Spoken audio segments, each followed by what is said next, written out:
All right. Hello and welcome everybody to the Cadillac Cup tournament that we're hosting on Speed Gaming right now for the Chrono Trigger Jets of Time randomizer.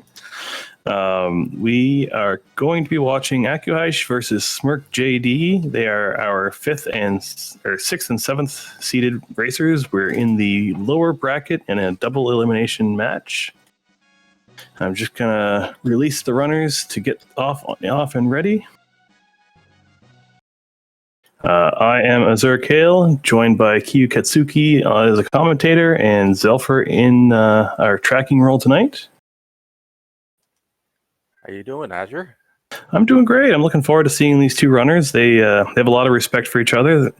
They frequently, I think, end up going racing with another randomizer, Link to the Past. So we'll hopefully see a really nice close race today, because that's what you always like to see, down to the wire.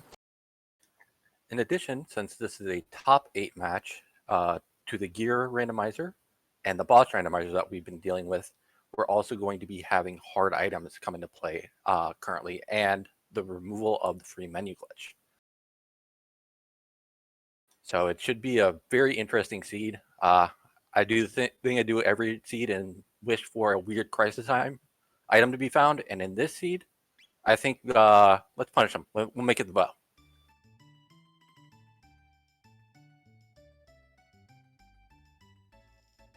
Where races are started, we got Chrono and Marl, a classic vanilla start. Quickly to run through how Jets of Time works, just as a quick top-down level speedrun explanation. You are searching through locations through the game, trying to find key items and characters. Key items are all randomized, characters are all randomized. That's why it's a randomizer.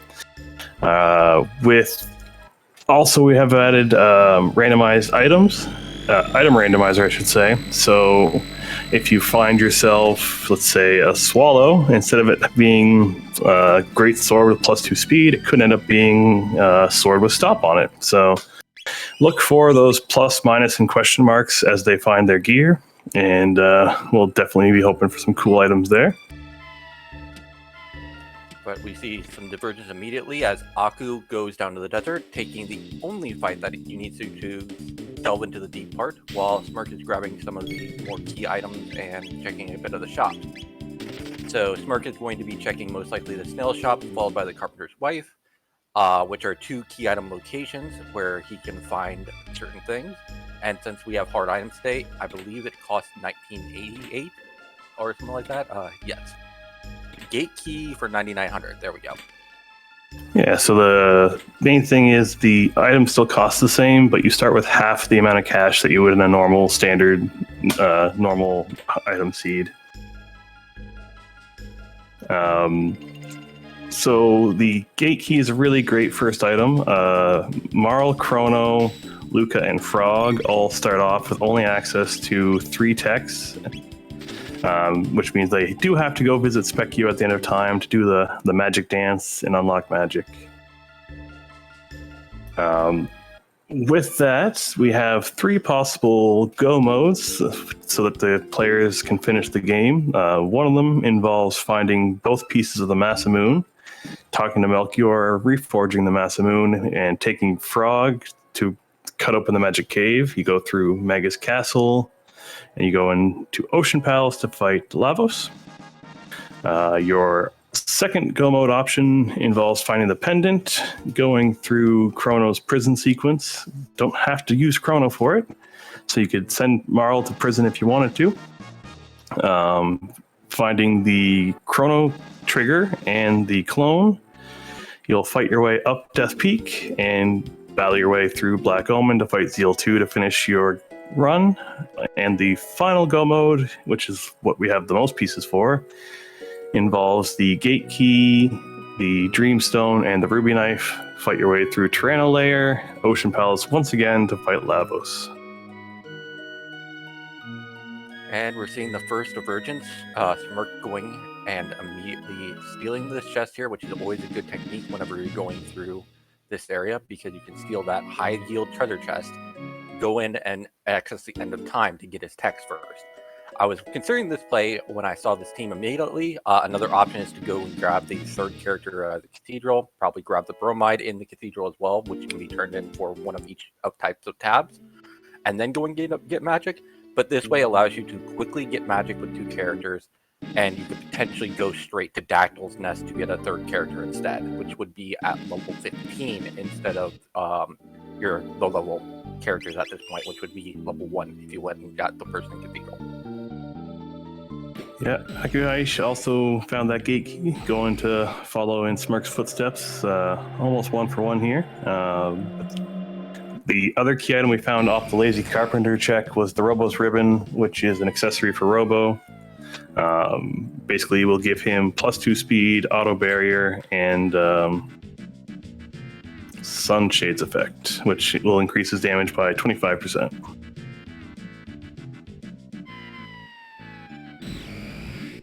Plus, we get to see the rare Specchio Frog.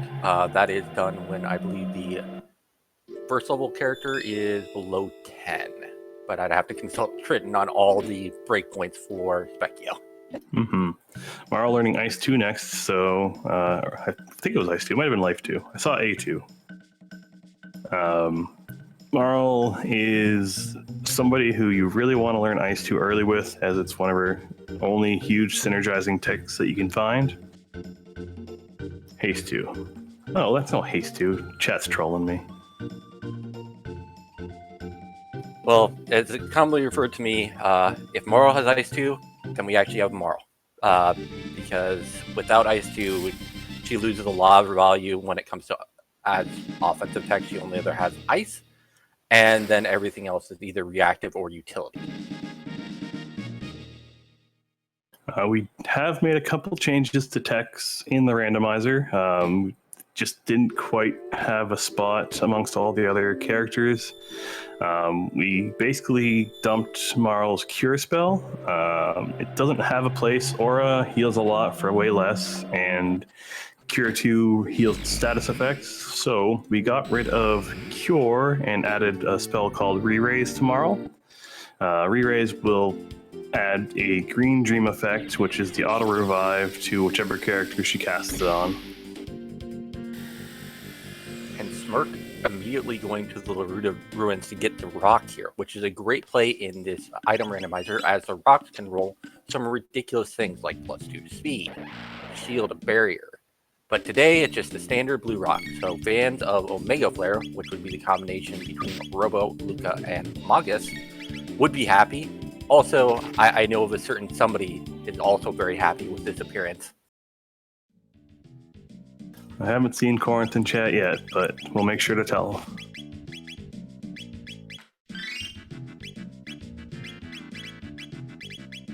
So now that runners have a lot of options available, the first place I expect someone to go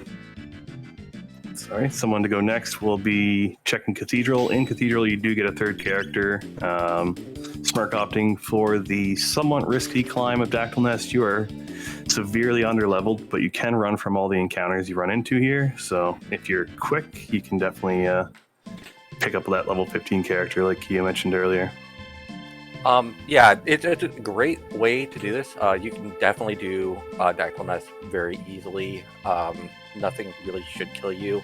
The only chance would be like this fight here. If you have really slow characters, Aku's setting up for the Pixel List to get up the ladder, gets it third try, great move. And you can do the same thing on this other ladder to skip fights as well coming up, and it's about the same spot. So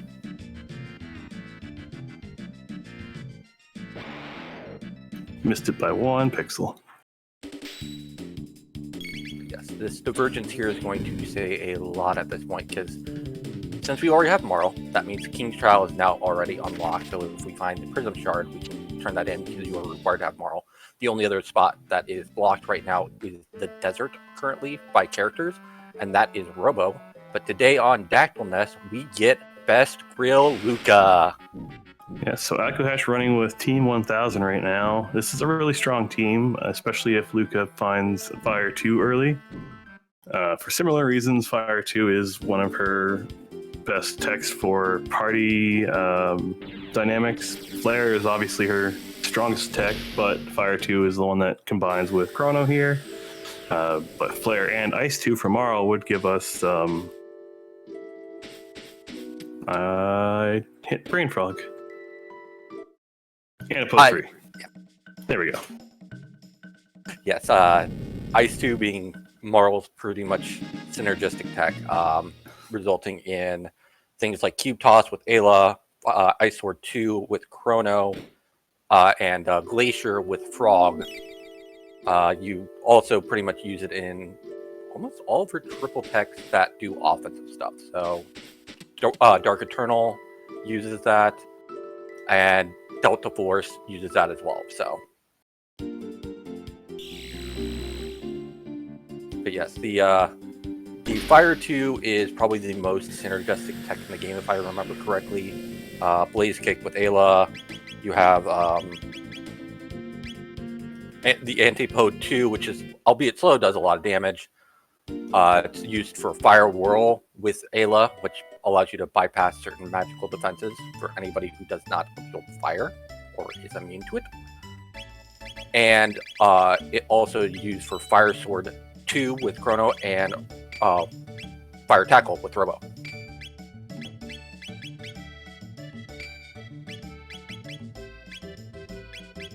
Akuheish, surprising me and doing a bit of groceries. Not something he ever does, and he likes to point it out every time. I mean, when it pays off, it pays off. There's a lot of time that can be lost in these kind of menus, these kind of shopping trips, so every little bit does count.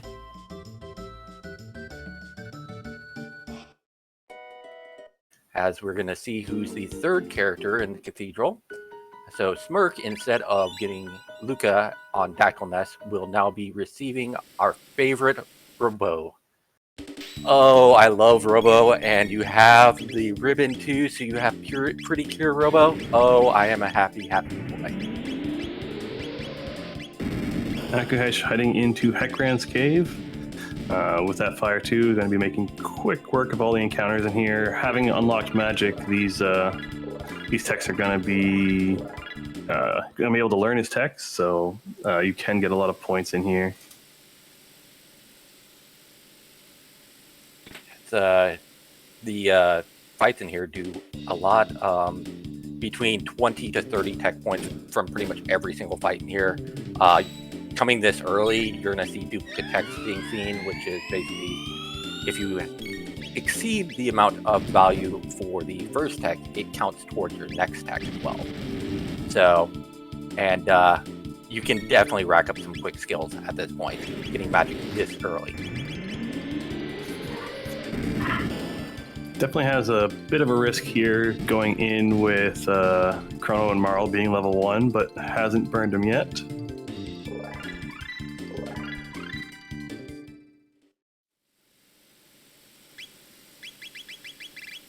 Smirk getting the traditional bromide. Now the question is, do you think Smirk is going to complete the Cathedral, or is he going to dip out immediately afterwards? With having Marl and Robo, I would probably dip out. With Marl, as we said earlier, you're able to do the Prism Shard quest. With Robo, you're able to do the Desert quest to speak with Fiona. The only other character you're missing that is required for quests is Frog, and that's only for the Magus Castle Go mode. So I wouldn't go hunting the end of Cathedral unless I found both pieces of the sword. Even then, you can still dip into Frog's Burrow to see what character is in there.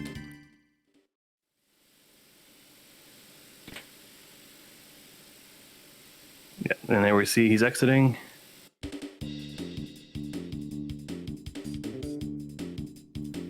So, the other big change that we would like to talk about, we talked about the gear randomizer where we can get all these special types of gear. Aku is rapidly clearing through the enemies here, going toward the boss of Heckran's Cave, which normally would be Heckran. But with boss randomizer on, it could be a myriad of different ones, including multi-part bosses.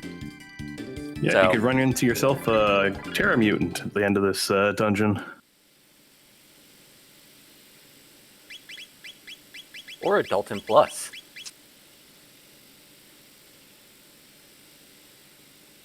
Smirk is he saved outside the castle, going to check what the item drop is, the key item drop is on the bridge.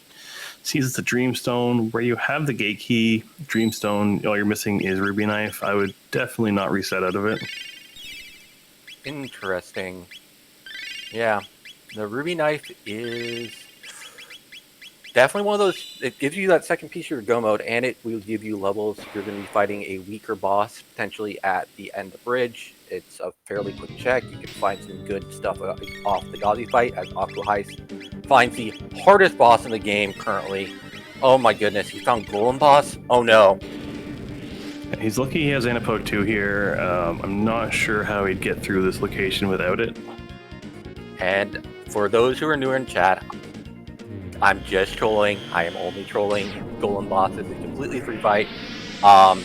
It is good if you can kill it because it's a lot of tech points and EXP, even in locations like this. But he just counts down and then leaves if he makes the end of the countdown. Yeah, if you can kill it, get that XP TP, but if you know you won't be able to, it is faster to let him run if he's in a higher hit point location for sure.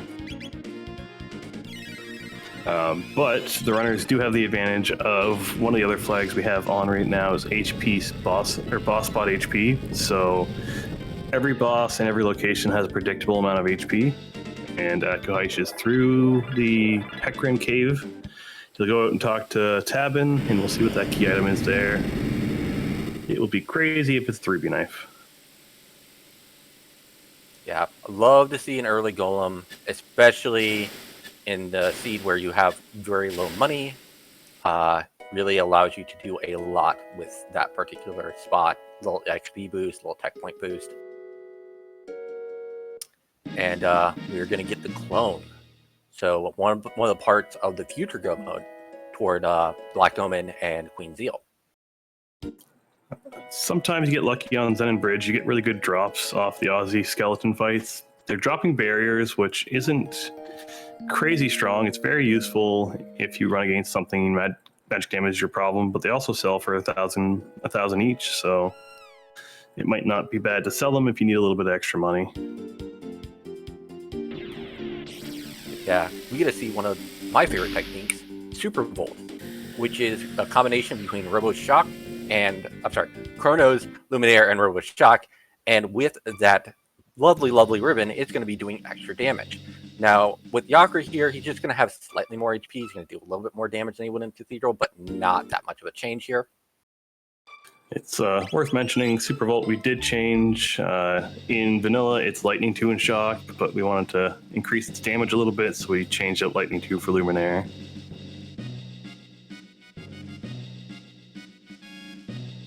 There's a bunch of little changes we made here and there just to make the randomizer feel a little faster, a little smoother, and they're all available on the wiki, which we can link with CTJot in chat. Anything that you need there on the CTJot site would be able to, you can run the game yourself at CTJot. We do have an online seed generator, and you could run a very similar seed to this one with one of our presets on the beta site. Currently, we have a Cadillac Cup flag. All you have to do is turn off the mini glitch and turn on the hard items, and you could run a seed very similar to the ones that the runners are running right now.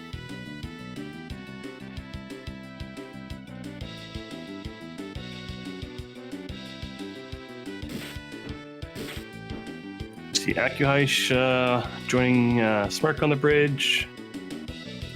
I'm not sure where Smirk's going to head to next, but it'll definitely be interesting to see.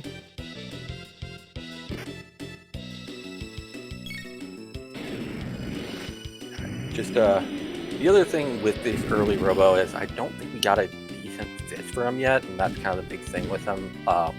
It's kind of similar to Chrono with a wooden sword. Without something better than a tin arm, he's not going to hit that hard, and you're really relying on your actual techs for MP. And good use of Cure Beam right now as well, so that a lot of defensive tech here with both Aura and Cure Beam early. That is pretty nice for some of these grindier fights that he has, that Smirk is taking right now with this boss. And Smirk hasn't done his groceries yet, so he's definitely relying on this aura right now.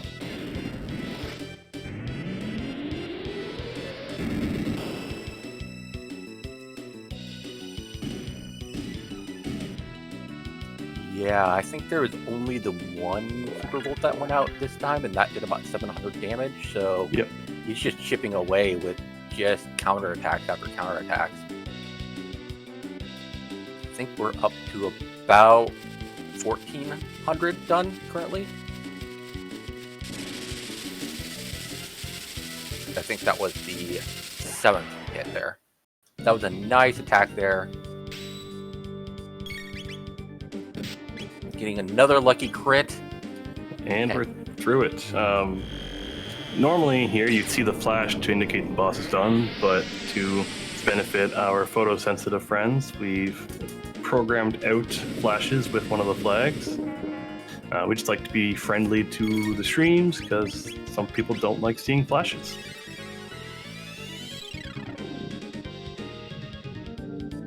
That long distance ice is real slow. Yeah, I mean, it is, I believe, the slowest tech in the game. I feel like Water 1 might be slower. Yeah, in this location, I think the only thing that would be slower than Antipode 2 or Water 1 would actually be Bubble Snap, a combination of Robo Tackle and Water from Frog. And that is because of the long travel distance as well.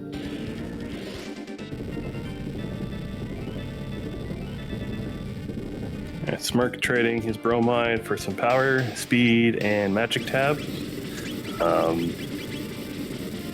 Normally in vanilla you just get one vanilla or one magic tab. It's not really worth it, but we've added all 3 tabs just to make the stop a little bit more worth it. Speed is huge in Jets. Speed is huge in pretty much any RPG, but we want that higher speed, and it will always be +1. The magic tabs will roll between +1 and +3, and your power tabs will be +2, +3, or +4. Akuheish picking up his blue rocks, and Smirk taking a quick rest in Chrono's house. It's the fastest in the game. Also, both runners have, despite Kyu's wishes, pet their validation cats. Yes, unfortunately. Smirk doing his groceries.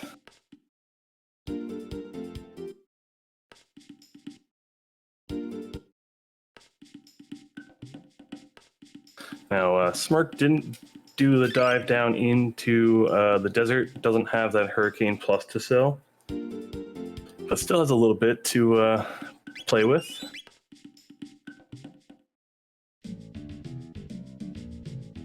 Hit plus 10 is actually a very useful stat early on when you're doing a lot of physical attacking, just regular attacking, because Chrono is, well, not the most accurate short. Unfortunately, that is too far to the left, so no secret tunnel for Aku today. Everybody stop singing Secret Tunnel in your heads. We don't get it until it happens. And what we're talking about with secret tunnel is sometimes those mobs who dig and try to weevil evil weevils, and they're on a certain frames on the right hand side, and I believe there's one on the bottom left hand side. That we do have resources for all these things. I believe it's also on the wiki, but if not, dig sites are always good because they give you 2 high yield items, especially in the early seed like this. Finding something really nice would be, well, speed it up considerably. Getting a good sword potentially here would be a great item, or something like a good accessory. Plus, you can find even things like mega elixirs in the secret tunnel, but it is speed because each time you try to get the secret tunnel, it does eat up time. So yeah, you can force it by waiting. You can force it by resetting the room, but it's just a matter of what you value more, that those high tier chests, or risking that your opponent doesn't wait for it and gets ahead of you and there's no good loot down there.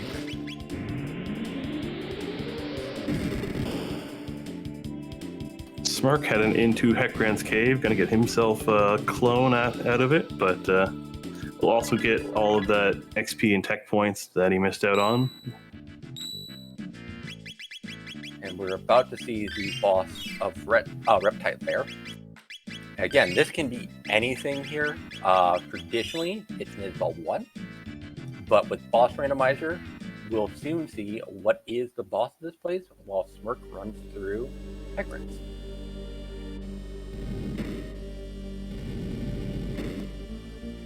Is this a gas station?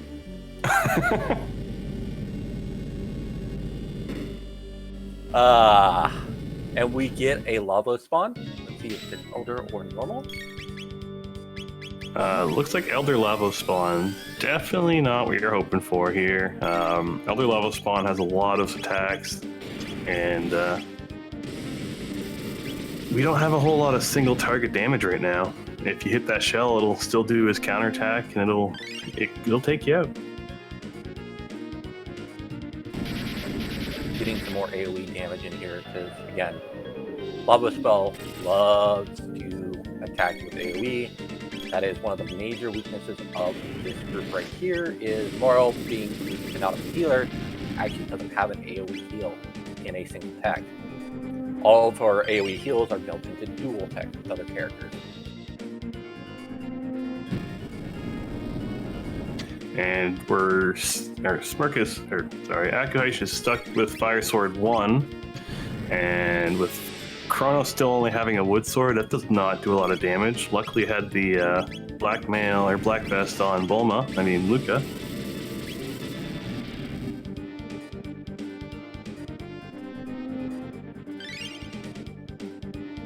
But using these mid-taunt great effectiveness, I believe.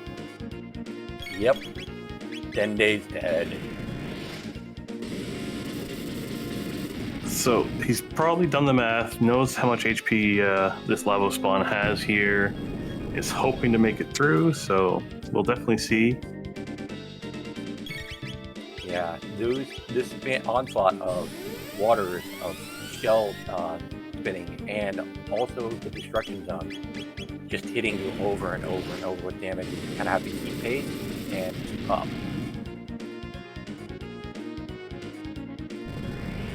I'm probably going to take Chrono down. You're going to be stuck with default attacks on... Or you could just go for the Clutch Mega Bomb, hope it does enough damage. I'm just going to go for Fire 1.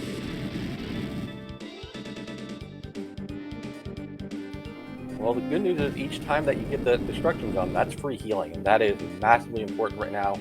Also, Bulma is immune to the Dark Bomb attack as well. We're going to be healing for that, so you just don't want to see water at this point and the shell attack.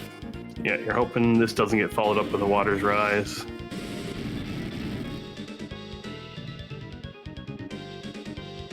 Alright, that's more healing. This is definitely a struggle.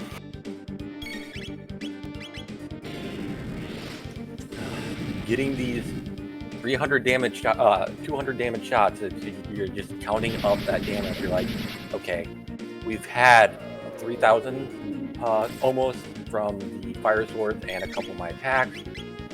How much more does he have? Reptile Lair here has 5,000 HP.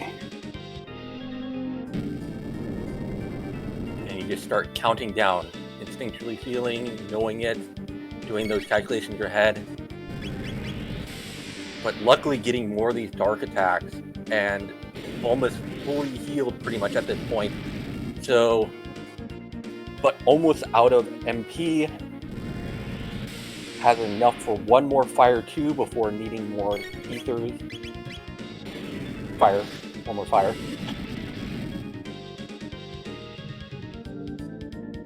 All right, hopefully, he's really hoping to keep those dark attacks coming out.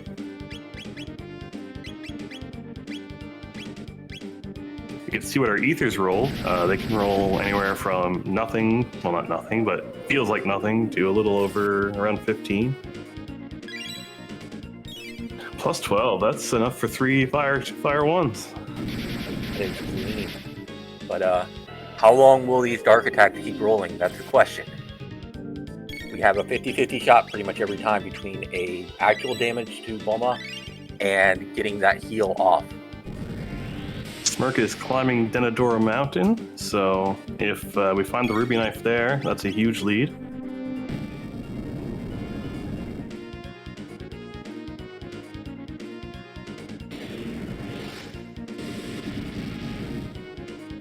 Gotta be getting close now. It's gotta just be a couple more, but Yeah, I'd say 2 to 3. risking it for another fire here. Oh goodness, 50-50 roll coming up.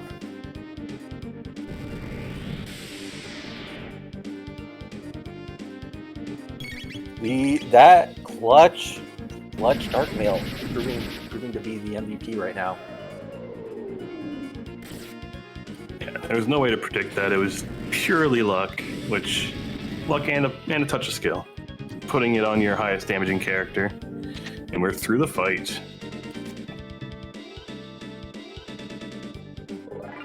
Getting both a speed tab, wow, a speed tab, and a green screen. Again, speed is power, especially with these slower characters like Luca and Moral. Moral starts. Oh, that's a go mode. Ooh, 30 minutes 30 in. minute, yeah. Well, at least we know where we're going, which means we don't need any more characters at this point. Anything else you want to take is for either levels, for text, but a 30-minute go mode is quite an arduous task with a wooden sword. Yeah, I think you do a little bit of grinding on Evil Weevils. In that first room of Tyrannola. No, he's going straight in. With how much I just struggled versus Lavos Shell, I don't think I would feel confident going against Black Tyranno. But akuheish is one that will fly by the seat of his pants and deal with the fallout after. I mean, some of these top runners, you see some impressive time coming out in these seeds. And with a 30-minute go mode, after how long you ground out that Lavos squad fight, I've got to feel either I'm in the lead or I'm way behind. That's the only way I feel.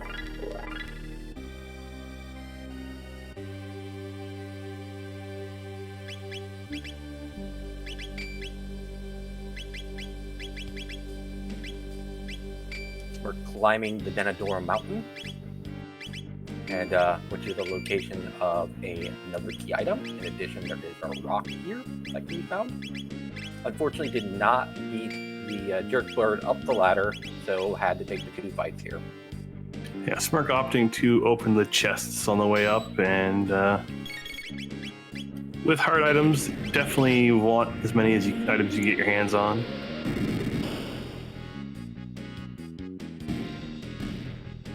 Yeah, I for sure would have at least taken Chrono to the Millennial Fair and purchased whatever sword that Melchior has. Melchior in the fair is guaranteed to have a mid-tier weapon, as well as revives and shelters for all your characters. So I would not go into a go mode with the wood sword, but that is my personal opinion. It most likely does mean, though, that Chrono's just going to be an alchemist feeding ethers into the girls for the upcoming boss fights. That is true. We still do have Antipode 2. It's just, do we have enough levels to clear the Black Tyranno fight? And before we wow. Smirk finding a red katana with +4 power on it.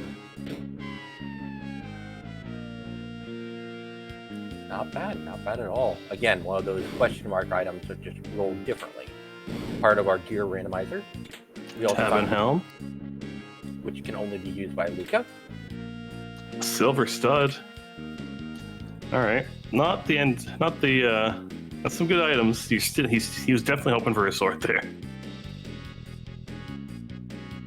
Might see some Luminaire spam at that point with the Silver Stud. We've got Speed Gaming 3 joining us. Welcome in, everybody. We are currently doing our stream for one of our Cadillac Cup races for Chrono Trigger Jets of Time. It's an open world randomizer. Magic +6. That is a great find. Yes, it was. That. We're going into the Son of Sun fight, which is quote unquote the puzzle fight, in which it's going to do a roulette spin of its flames, and you have to pick the correct one. There are certain ways that you can see do AoE attacks and forcibly get a 50-50 chance to cut down 2. I don't think the flame toss for this one. I think the angle they're going to be on won't help here very much. Yeah, definitely not. You're going to hit the main body if you go for one of those. But there's nothing you can do until they do their first spin, so this is a great opportunity for newer runners, if you're wondering. Great time to put up pace, re-raises, put up some barriers, because all the damage is done is either going to be fire damage from flare, and the laser does shadow damage, so...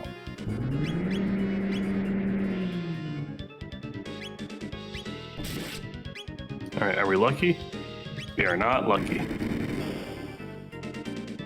As Smirk is clearing up into the boss, he is fighting the Masa and Moon fight right before a boss randomizer.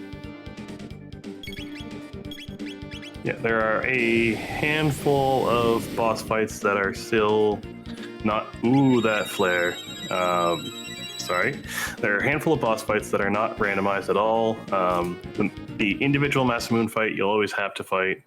The Dragon Tank is always static, and your end bosses, your Zeal Mammoth Machine and Zeal 2 are always static where they are, with your Lavos' 3 forms as well. And while we were talking, Smirk found out that this is Dalton Plus's mountain today. Short walk away. Not an easy fight. Dalton Plus is fast, has quick attacks of his own that deal a large amount of physical damage, as well as will counter everything you do with the opposing element.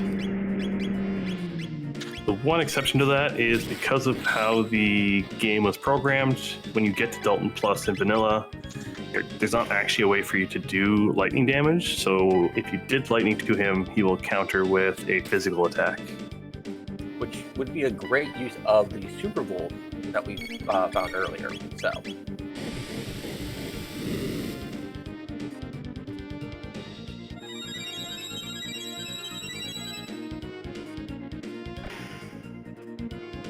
but yes, this fight is terrifying. Now, the good news is Son of Sun, for Aku's side, it's 10 hits and you're done. But it's a lot of damage going out, so you're hoping to get it kind of in that first cycle if possible. For Dalton, here comes the dangerous ones. I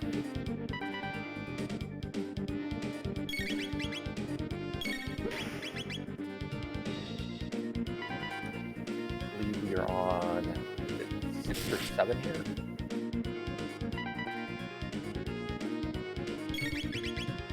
Unfortunately, did not get it before the next roulette, so...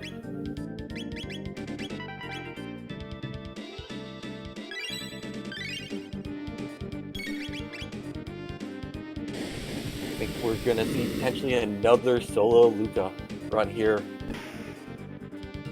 You know the laser's coming in soon, though, too, so... And it will sting.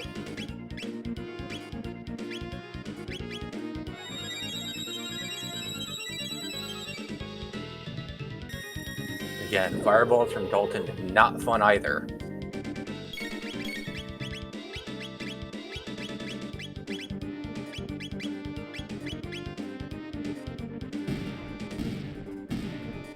Aku is through with 2 characters, getting those necessary levels and tech points.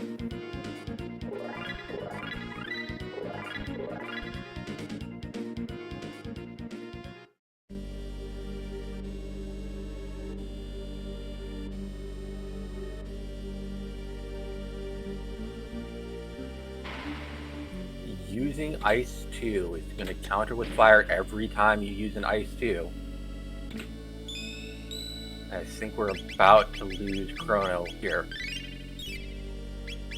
Yes, we are. Looks like a desperation attempt to just try and finish him off. Not quite there.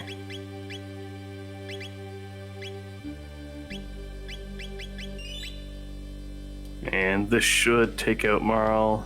It's the lower damage one. Not quite. All right. Desperation Ice 2. You're hoping this is the ticket. Nope. There's the reset. That is unfortunate.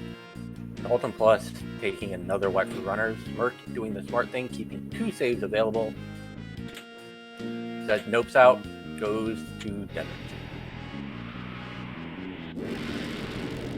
I believe that would be the case because I believe Aku also had a Lapis, which does magic in this team. So MP Restore on Lapis, and it's probably going to be a bit of a re-raid fest.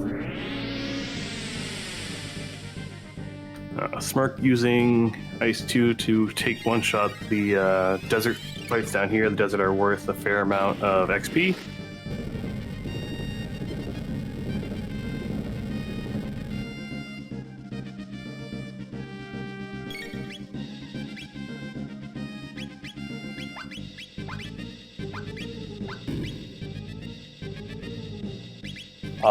Stalker, this is a randomizer, so every seed is unique.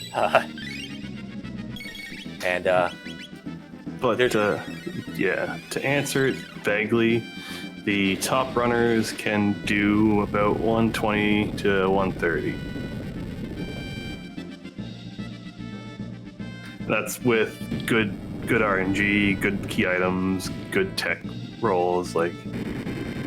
But runners can also fairly reliably do, like, a lot of the runners in this race tournament could do a 100% clear seed in about 2 to 2.5 hours. So, depending on how familiar you are with the skips and all that, you could get it down to about 1 hour 20. So, but it's still a lot of fun. As we have Smirk taking the fight in desert, and he is Golem, a pretty high health Golem here. Now the good news is you can force him to use ice attacks, which would be a single target. So setting up Marl there, and gonna probably be using an ice attack from Marl to reset him back from lightning here, which would counter with lightning 2 to ice 1. You have to alternate it back and forth, back and forth, back and forth.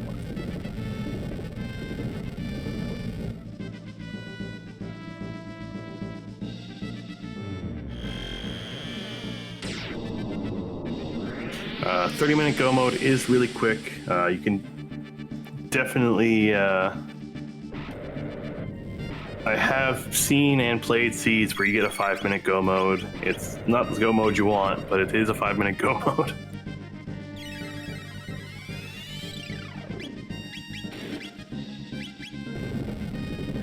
It is a rough seed because you're definitely going to be getting the Magus Castle go mode, and you really only have a couple characters, so you're probably still going to take some experience some places. There's also alternate game modes. This is kind of a diversion of the main game mode. There are other seeds like Lost Worlds, where you only explore the prehistoric, the future, and the dark times. And that is a very interesting run, where you start off with 15 normal characters, and you also got alternate game modes as well for things like Legacy of Cyrus, a person's favorite mine, in which you try and receive Frog's items, specifically the Grand Leon, both using the Moss and Plume, and complete the game with Frog and Magus, in addition to doing the Northern Ruins. And there's also got the ultimate attack on Black Tyranno there, taking down Marl and Chrono, but Chrono had re-raise.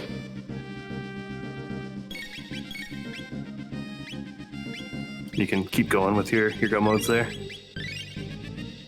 But yeah, so lots of different ways to play the game as well. So the 3 go modes would be currently the one that Aku's currently doing, which is the Black Tyranno go mode, which includes the Tyranno lair, go to the Dark Ages and complete Lavos through Ocean Palace. We have the Frog go mode, which goes through Magnus's castle with both pieces of Mossy Mooney, and then go defeat Lavos through Ocean Palace. And then you have the Future go mode, which is get the Pendant, the Clone, and the Chrono Trigger, go up Death Peak, and go through Mount Black Omen to fight Beamzeal 2 as the final boss. Aku down to just Luca again. So we get to see if Luca can carry his team to victory once more. Yeah, Luca needs a doom shot. Smirk getting through his golem fight. We'll see what is in the Fiona Shrine.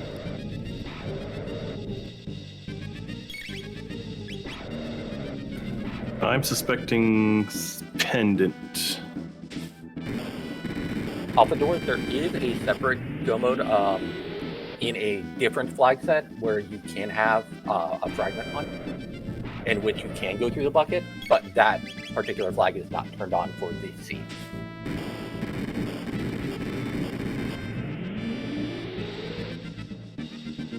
Alright, Smirk is going to show us... Oh, akuheish is through the fight. Good job on his end. And Smirk is going to show us what key item was behind the robo-check.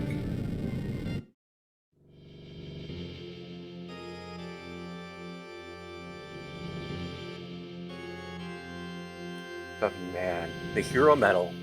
So we're gonna have a fetch quest here to go back to 600 to see what the other item that unlocks out of Frog Burrow, as Aku has finished with the cutscene here of Tyranno lair. He's going to go to the Dark Ages at this point. That's pretty confident boosting, because the final kind of gatekeep is going to be, well, the boss is obviously getting into Ocean Palace, and how much you really want to grind here.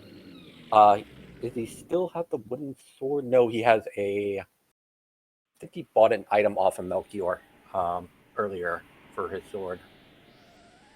No, he still has the wooden sword. Yeah, I'm pretty sure it's still the wood sword, but we'll see here shortly. Doomblade. All right. Which would That's be... not what he wanted to see here, I'm sure. And a new... Okay, Smirk saw a new. Well done validating it. The new. The Doomblade would be the Grand Leon's replacement with the item randomizer. It has the Doom Sickles effect. It also has, I believe, 180 base power as the Doom form, if I remember right. And it would increase your damage with Frog when other characters are KO'd.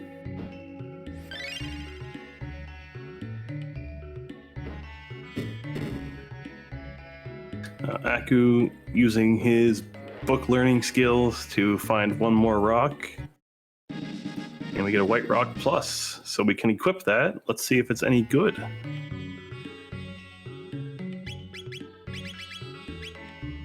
Speed +2, I would call that better than Sight Scope at this point. That is a great rock climb. Having the effect of a lovely item, the Speed Belt, in addition to learning the Pyozo dance if you had Ayla and the proper text. But +2 speed is nothing to scoff at. Mega Elixirs in the shop. Oof, that's a nice find. Yeah, where he hasn't done a whole lot of content, he doesn't have a whole lot of stuff to sell. I don't know if he's going to make it to that Mega Elixir. Smirk is, however, getting a secret tunnel. You may all sing it in your heads now. I will not sing it on broadcast.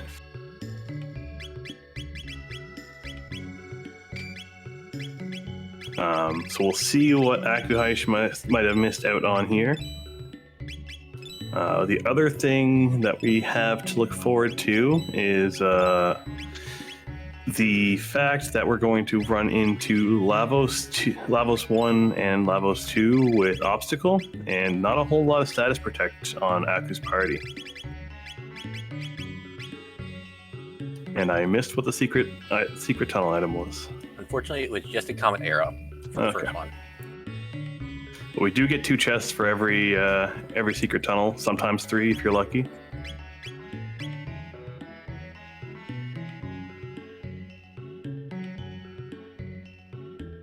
Grabbing the additional speed tab here. Again, speed is power. Was Aku able to buy anything from the new shop? I didn't think he had enough for the amulet, so Yeah. I think he only got the Mega Elixir.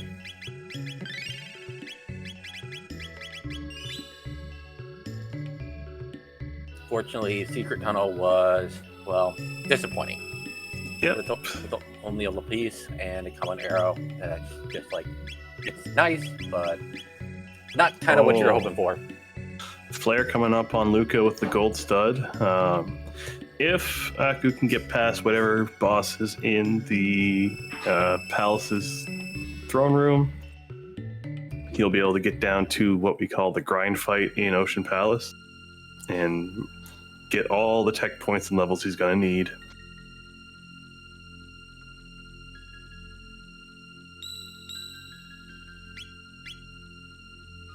"50 minutes in, going into the boss fight in the palace, that is an incredibly rapid time. Smirk taking on the Elder Lavos, which we saw give Aku great difficulty earlier.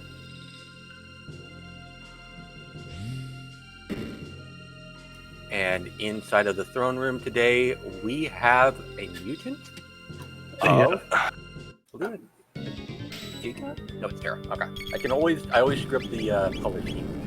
Each of them has a unique palette. If you are close enough, Terra and Giga look very similar. So. Yeah, Mega being the light blue one is the easiest to tell apart.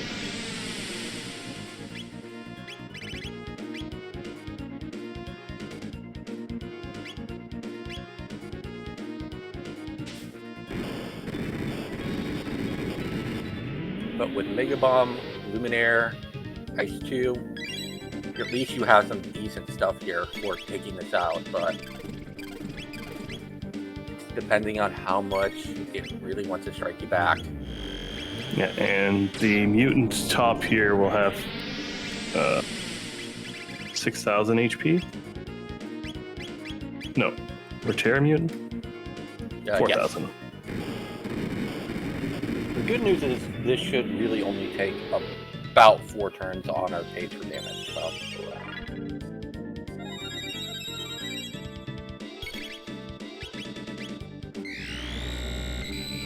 We get to see obstacle. What is it today?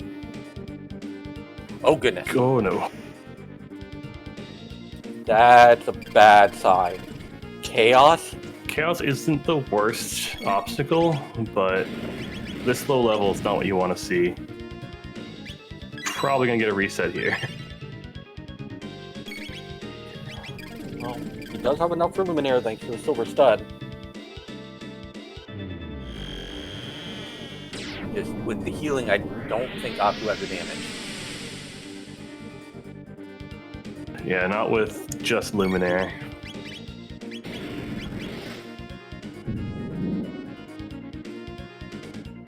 This is going to be a fight where you'll have to step back and think about it before continuing on. If he does elect to go back somewhere to grind, it's going to be a long walk back down to the epoch.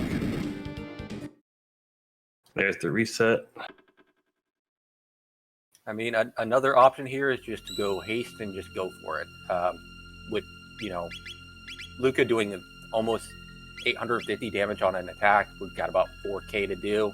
Haste her up and go would be another option, just go full out.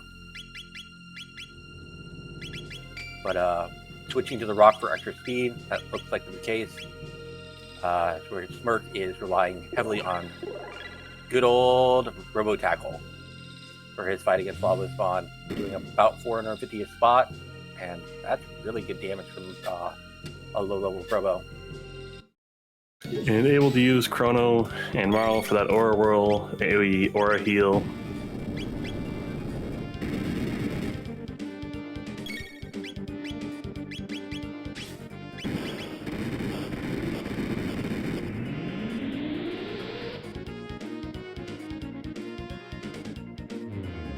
Yeah, definitely going to be relying on re-raise, it looks like.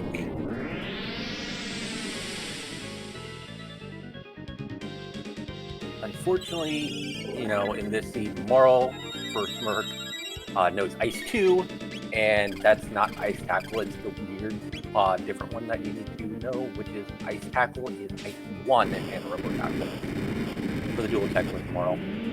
But pretty much everyone else is the 2 version. So with the Fire Swords, with the Blaze Kicks, Ice Swords, those are all Ice 2 or Fire 2 from those respective mages.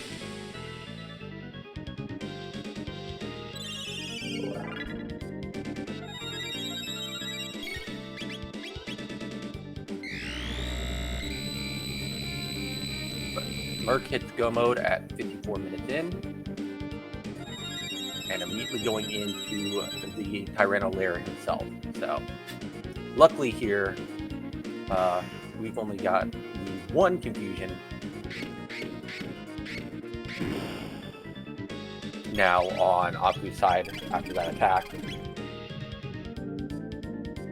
But immediately gets a tongue lashing and down goes Bulma.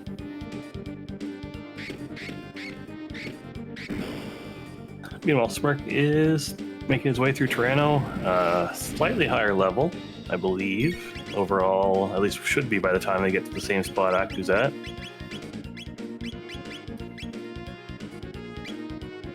One HP. Wow. Oh yeah, the Life Shaver. Yep, 1 HP in a dream, getting countered from the confusion. Akuheish backing out.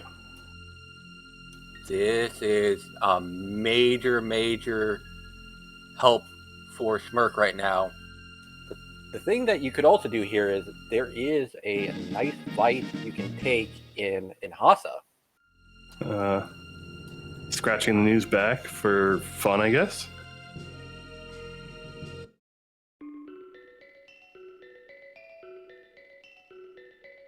Might be grabbing the magic tab out of Kajar as well.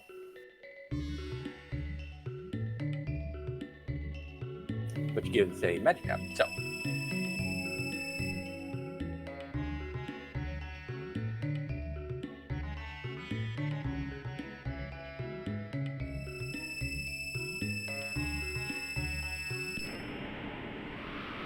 But for options for potential grinds, well, you do have the Evil Weevils. You have could take some fights on Mountain Low. That wouldn't be that terrible. I certainly cannot recall the last time I've seen akuheish back out of a dungeon. Especially not a go mode dungeon.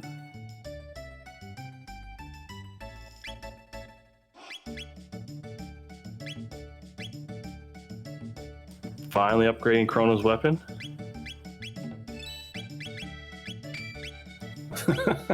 Enough is enough, the stick's gotta go. The worst part is upgrading that sword doesn't even actually help him against the fight he's stuck on, as you can't do any physical damage to that boss. Buying revives. Okay.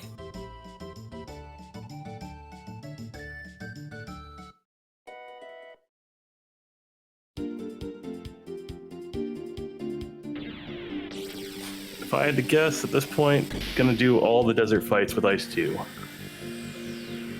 Yeah, that'd be pretty decent. I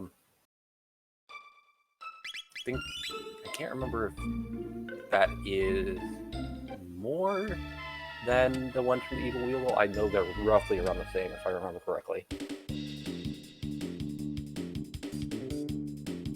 Desert, if you have Ice 2, it's very quick, very big XP. It's just not farmable. It's a one and done.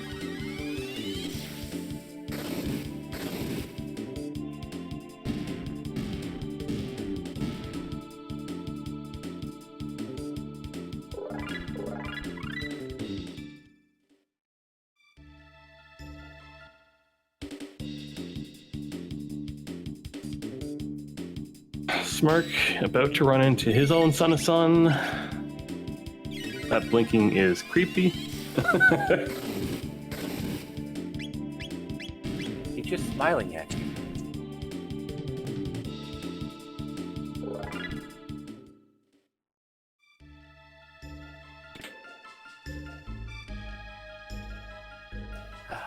Yes, the puzzle fight.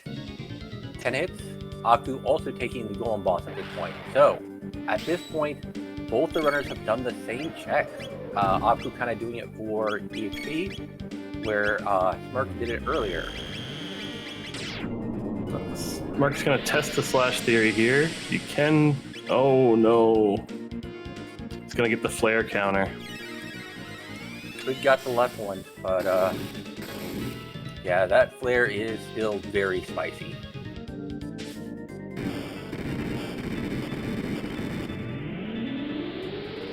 So it's the bottom right, but yeah, opting to reset.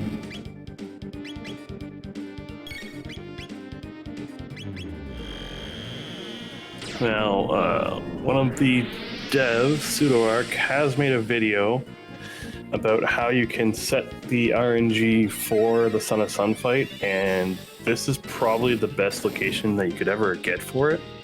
There's a video in our guides section on Discord. It just involves which save slot you load. There's a bit more to it, but it makes it predictable for your first spawn. Akuheish is through the golem.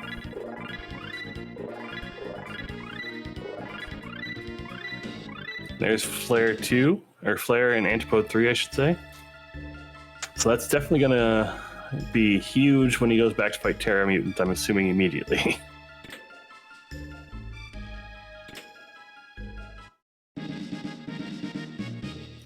Also getting a Taban vest as well from that final check in desert.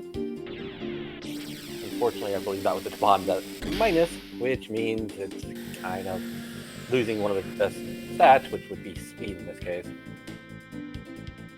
Yeah, it could be simply just the armor value.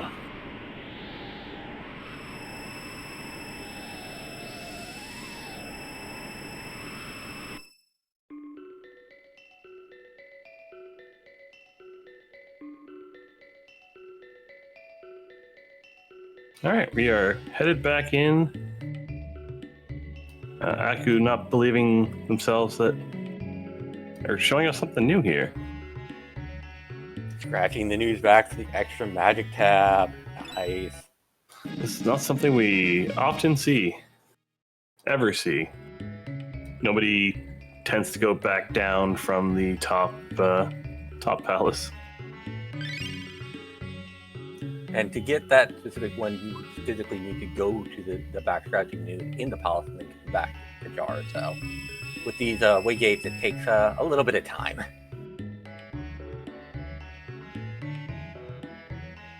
Hopefully Chad enjoyed getting their back scratched.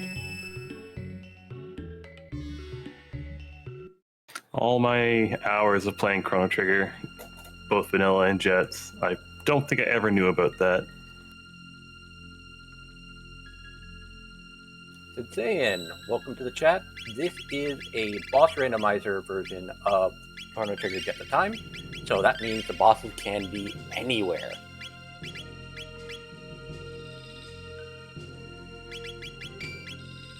No new fight though. I am disappointed too.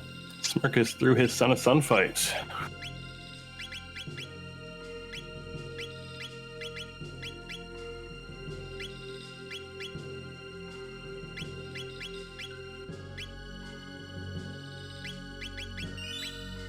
Don't worry, you're about to see something that is not a golem or a Dalton behind the store, so it only gets weirder.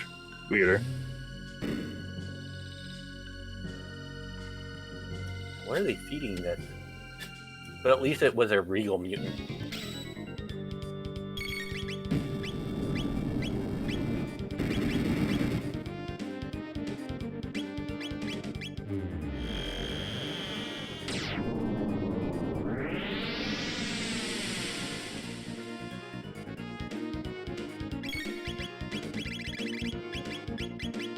Smirk's gonna work his way through the rest of Terreno Lair here. Gonna do his own Black Terreno fight.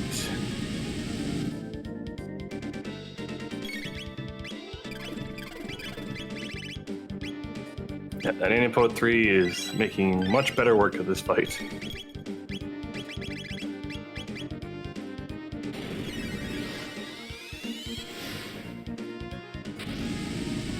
And with the gold stud, it's not cost player costs, only 5 MP.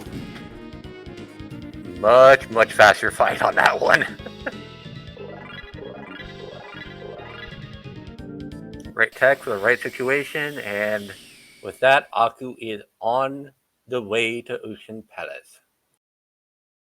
At the 1 hour, 4-minute mark. Now, I didn't peep his levels recently. I expect we'll still see a fair amount of grinding,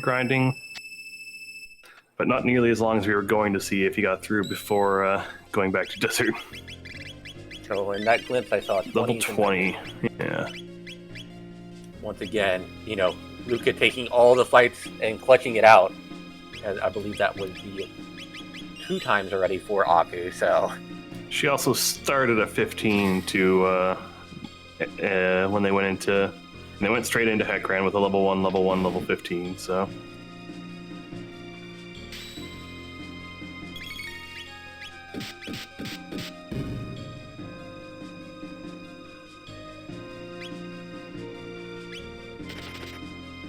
Yeah, so Bolt Sword, and then we had like the demon hit for Chrono. So, not the best sword so far on your swordsman, but a magic seal. Again, we've seen a lot of mage friendliness here with the Silver Stud, with that White Rock Plus for plus 2 speed, and we also have a Gold Stud. Other than that, defensively, there is Green Dream that Aku has.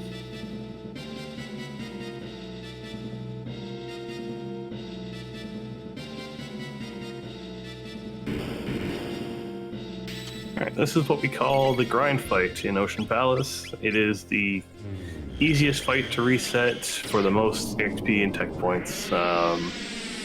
You take out these 4, you run up the stairs, you come back down. You take out the 4, you run up the stairs, you come back down. As Smirk is on the Black Terreno fight.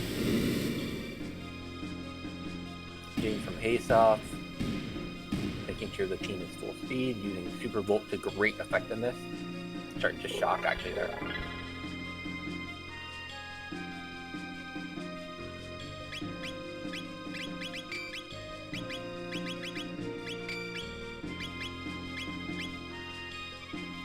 Looks like Smirk has a counter band on. Because every time that the Black Terreno roars, that is technically an attack and can trigger that. Aku opting out of the stud to get a little bit more speed on Luca for the first little bit of grinding here. It's going to be more expensive consumable-wise, but at least Luca goes first, so you don't have to worry about the counters and not doing enough damage. If I'm mistaken, that is a first or not.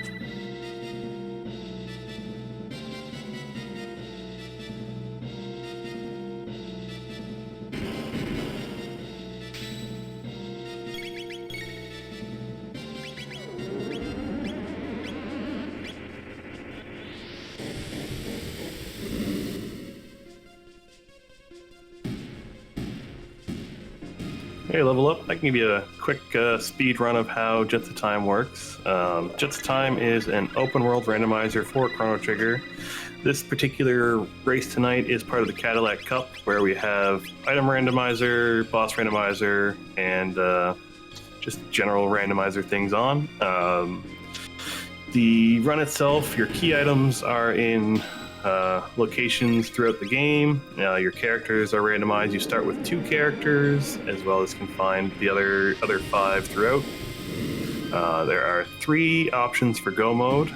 Your first one would be finding both pieces of the Masamune, reforging it, finding Frog, and then that lets you cut the Magic Mountain open to go through Magus. Magus's Castle. Once you defeat that dungeon, you can go through Ocean Palace and fight Lavos. Your second option is finding the pendant, the clone, and the Chrono Trigger. Going to the future through the prison sequence. From there, you can climb Death Peak and then fight your way through Black Omen to fight Zeal 2. And then your last go mode is Gate Key, Dreamstone, and Ruby Knife, which is the go mode that we're seeing right now. You fight your way through Tyranno Lair and then go back through Ocean Palace to fight Lavos. But if that string of words is too much, we did recently in the community do something called Camp Specchio. There should be, all the videos should be on our YouTube channel. We go through week by week, introducing new things, new flags, new theories, and basically train you from the ground up on how a Jets of Time seed works. It's really great to watch, and it'll answer any questions you ever have in our Discord.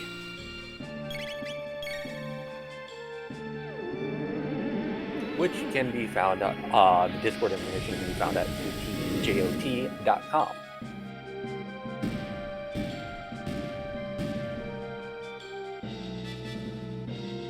Also, it has an online seed roller there, and also we have a wiki as well. So, and I'm only just now realizing the grind fight is dropping hyper ethers, which is huge. And Smirk is through Black Tyranno at 1 hour, 10 minutes, and about 20 seconds. So we're looking at a differential between the runners right now of, I believe it's about 12, 13 minutes. But Aku had to much lower levels, so Smirk can easily make up that time with the higher levels that he has. No less grinding. Lavos can still be Lavos. Lavos is frequently Lavos, so.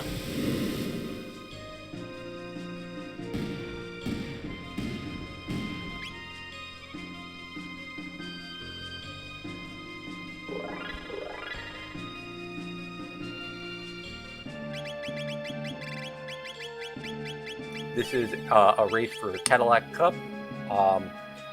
Each person can have their own opinions on what it is, and for me, like, whether I like to go Black Omen or not is really determined by its flag set. I don't really prefer it as much in boss randomizer, because you can get some particularly nasty ones in those mutant spots. So I tend to prefer to go Lavos in boss randomizer. But if we're talking about vanilla, I typically like to go Black Omen.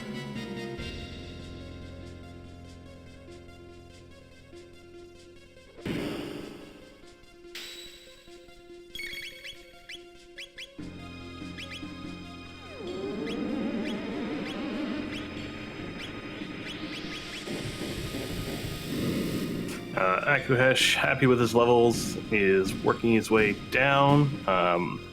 We still have one more randomized boss location. It is the dual golem location, where we'll run into a doubles of some random boss. It could be a boss we've seen already, or it could be any of the other single target bosses we haven't.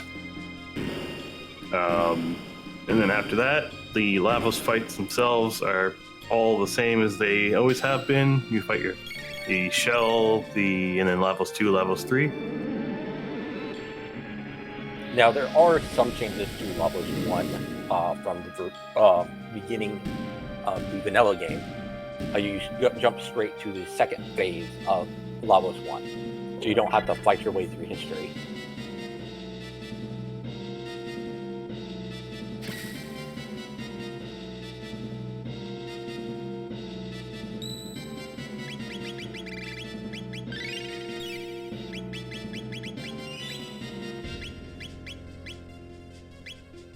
Let's see if Smirk's able to do any shopping. I expect his items and cash flow will be a little small too. That is the side effects of hard item. There are 2 shops here, one to the left, or one to the top, one to the right.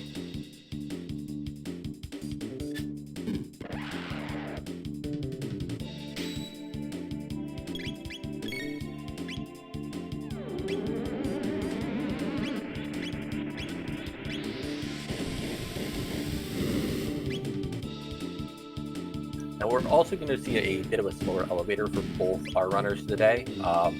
Traditionally, you can take out these most of the time with either a Frog Swash from Frog or Dino Tail from Ayla. Sometimes you get to see the rare Falcon hit, but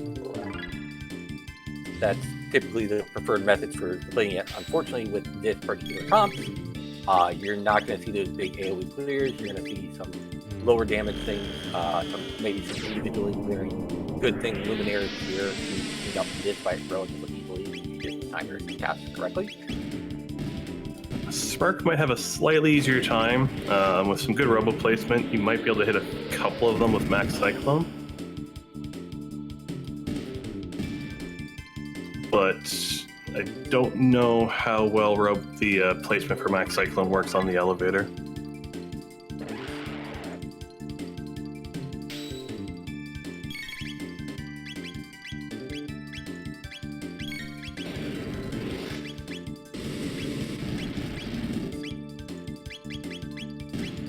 Now, I do expect Smirk to have a little bit of problem with the mutant fight here. Doesn't have the Flare Antipode 3 that akuheish did. Will be leaning heavily into Super Volt, I imagine.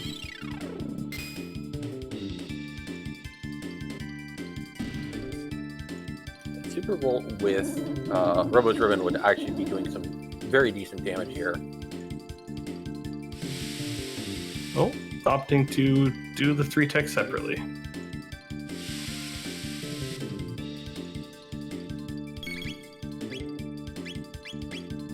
Heal beam.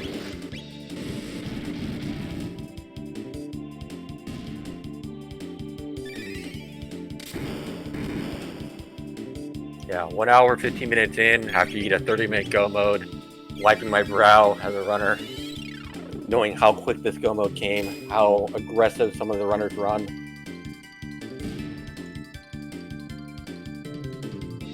akuheish is through the elevator. Important pickup there. akuheish did learn Hypno Wave. There are a few bosses that are actually susceptible to status effects. And with your dual boss coming up here, if you run into Super Slash or Fleet Plus, having Hypno Wave is going to be huge. You'll be able to put one of them to sleep and kill the other.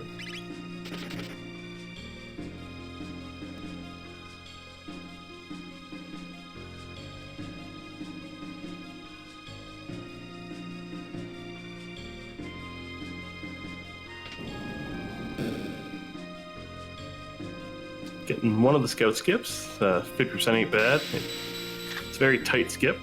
Smirk is through the mutant fight.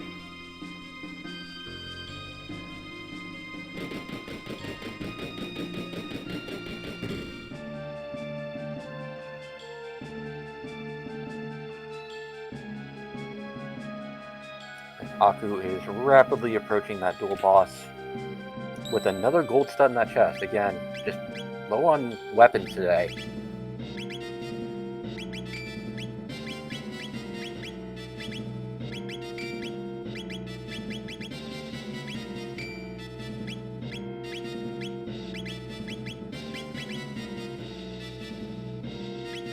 Ooh. So the Demon Edge would be roll the question mark there, which means it got something random that might be okay. Got the half, or attacks can do half the target's HP. That doesn't work on bosses, so it's actually fine. Ooh, double Rust Tyranno. It's a big health pool, but with Antipode 3 should be fine. That half damage doesn't affect bosses, so it's always going to do a static. It's normal damage. But if you had a lot of enemies left to fight, that half damage could be detrimental.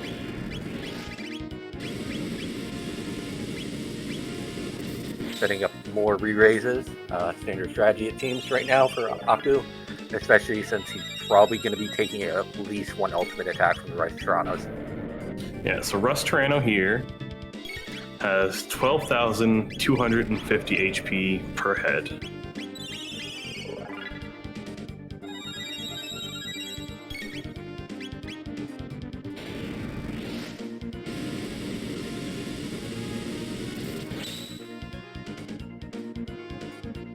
So we're looking at a total of 6.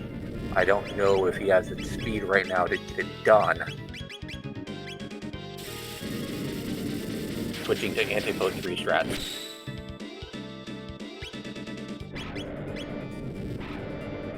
Yeah, he got his re-raises out, so everyone will resurrect after the big attack. That's the main reason he was working on Fire Sword 2 at the time, so that Marl could cast those 2 re-raises, and Marl, I believe, herself has a green dream. She does. With that, that's about 1,100. Sorry, 11,000 there. So the next attack should kill the one on the left.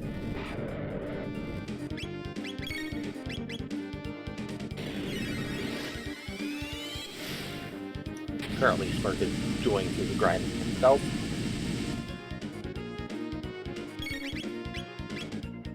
And the left head is down.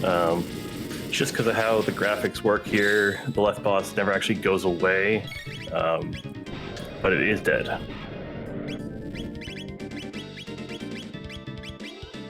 We're going to see which element it is.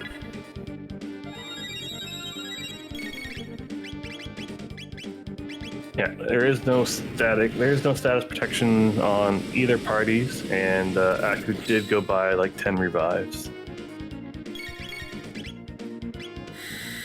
It's physical.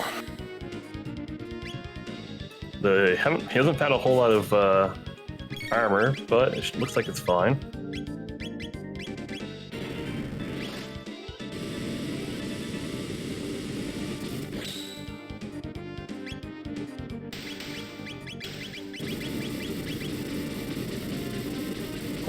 Level up, you're thinking of the R66 series fight at the end of Factory. I always found that whole script and just the event was always a little heart-wrenching, just watching them beat him up. And all he wanted to do was be friends with them again.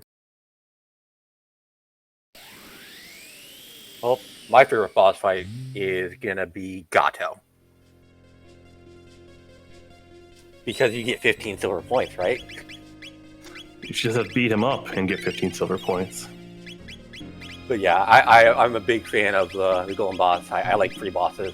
They make me happy. Because he's a big old pinata. Either you swing and miss and you're like, oh shoot, well, better luck next time. Or you get a bunch of delicious, delicious candy.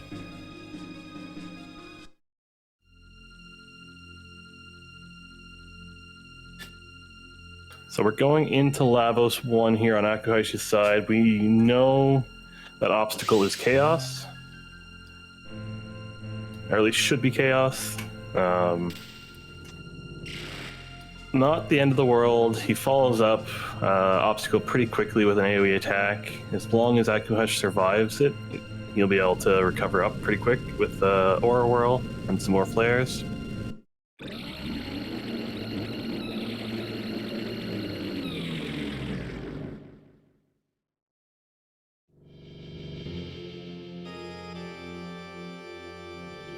Our 22 minutes and 30 seconds. Aku engages Lavos.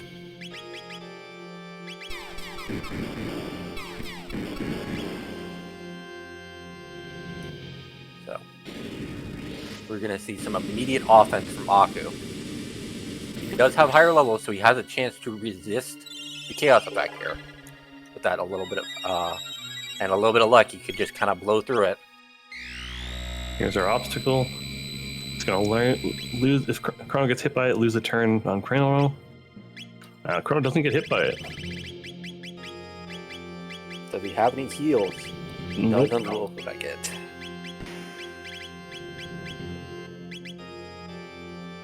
So the chaos is going to be a recurring theme that we're gonna have to watch out for. Good news is most of them followed up with an AoE. relatively quick. There we go, energy release. And they'll be knocked out of that. Unfortunately, that's a wipe. Ooh, all 3 down. Wow. Oh, goodness. Now, he does have life too. I saw that used to great effect by Smirk earlier. So, using those re-reses from the Green Dreams, from the re-raise from Marl to great effect here. Picks those party members back up. Goku coming back from the dead? That never happens. Unfortunately, I think we're going to see another downed Chrono there, so... All you need is Antipode 3, so... Antipode 3 and Zombie Strats with life too.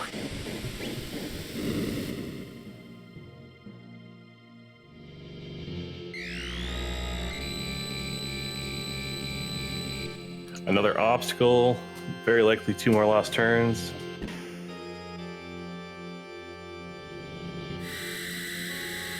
That's probably going to be a reset. Or, so here's the thing. We haven't seen it in a competitive play in a long time. It looks like he's going to go for it. If you lose to Lavos here, you can choose to take the wipe and crash the Epoch into the shell and go straight into Lavos 2, but you don't get the save point. The downside is, if Lavos kills you, you have to go through the whole cutscene again for the Epoch crashing. So this is exciting. I haven't seen a racer crash the Epoch in a long time. One other advantage of it is you do get access to the new shop in the Earthbound Village. So we'll see if he takes a stop in there, buy some Mega Elixirs, just with all the extra loot he's found after the last new shop.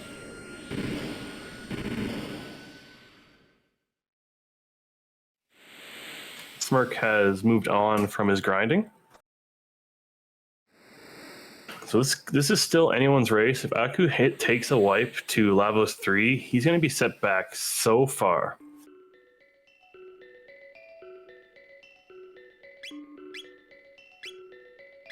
Has enough for 1 Mega Elixir.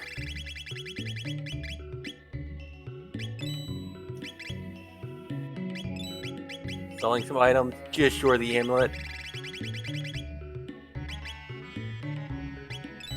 Yeah, sell that magic seal. It's not worth it. You have too many good accessories.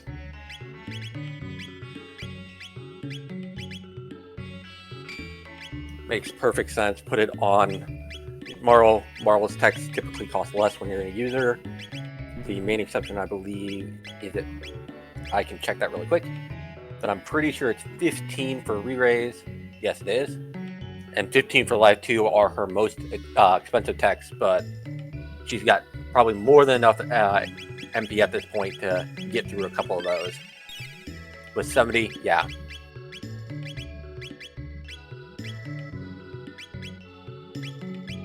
This is exciting. This is going to be really close at the end of it. Yeah, I'm excited. It all comes down to Lavos. Lavos gonna Lavos.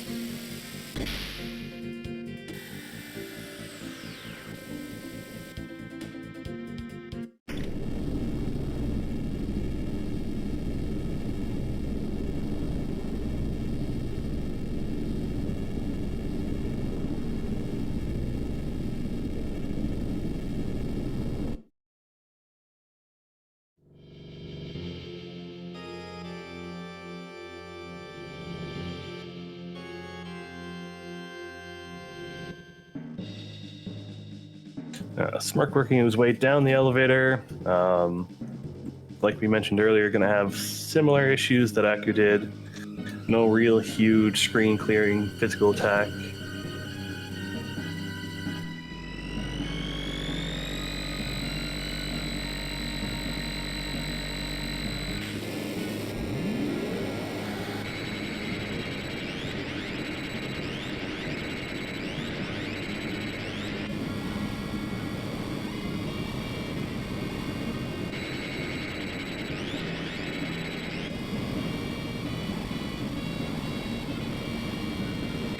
Definitely a neat cutscene. Yeah, cutscene you only want to have to watch once.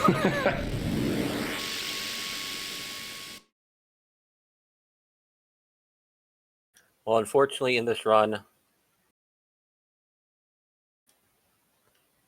one epoch was harmed in the making of this run. So far.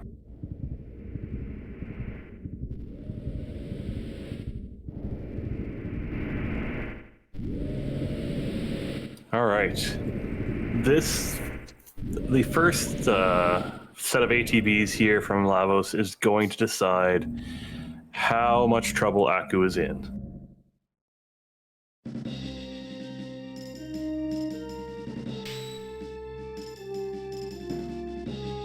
It's got our Doors of Doom.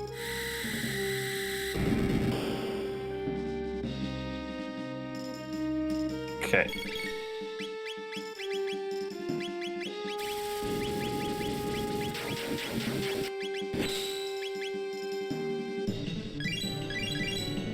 Using the Mega Elixir right off the bat to avoid the boomerangs taking him out.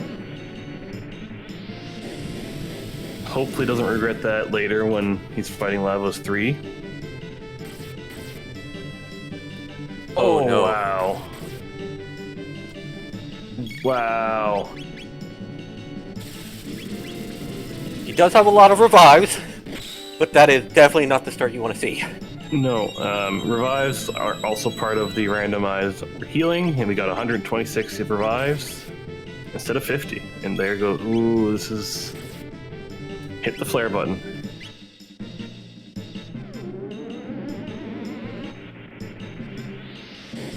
This Lavos could put Smirk back in the race. Yeah, because that right arm is still not down. Yeah, I think the next thing it'll do is disable status immunity and then follow up with another banana.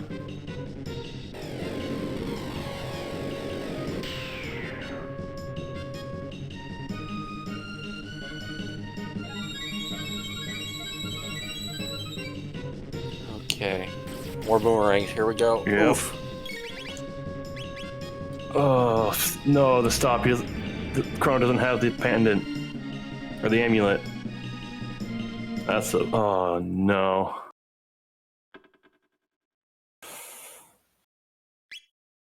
So one thing here I'll note, Aku didn't move to a second save point after taking the wipe to Lavos, so this is the fight he's stuck doing. Personally, I would have taken a second save slot to as soon as I hit Earthbound Village, so that if I did decide I wanted that save spot, I didn't want to go through the cutscene, I would attempt from just before the save point, just before the dual golem spot.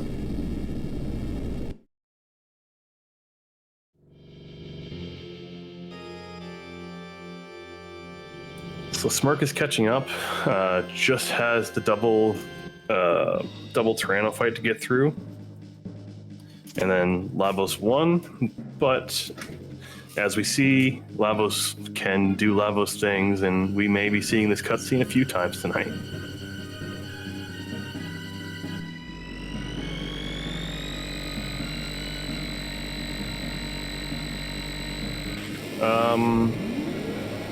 For Smirk having higher levels, I don't know what their levels are at right now. akuheish is comfortable at lower levels, so he may not have ground as much. Smirk may have ground a bit more. We'll have to try and keep an eye out if we get any menuing to see what their levels are at. We're about to see menu from Smirk, so we'll be able to check his. 31.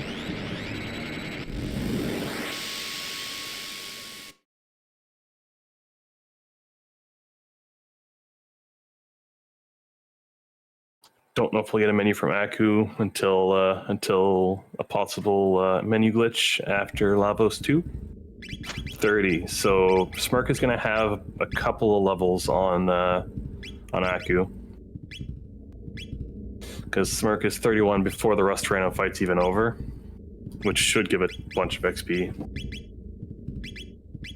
Yeah, I expect probably 32 is going to be the landing point for everything. Which will give him a little bit more health and these rolls are very close right now with their current equipment. So to one-shotting people, or are one-shotting people. So boomerangs are still being boomerangs.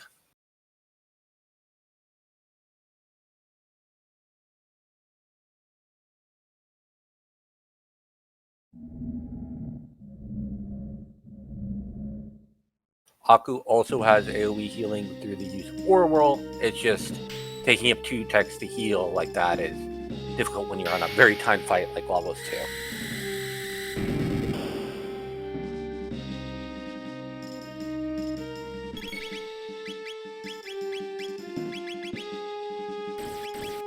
And get smacked immediately by the boomerangs before the Mega Elixir could go off. That's rough.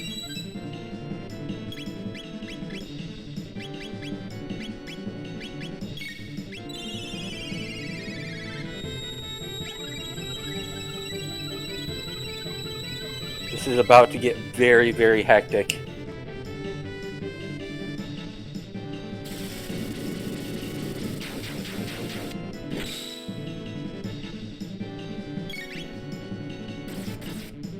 Super Down goes Chrono. Down goes Marl.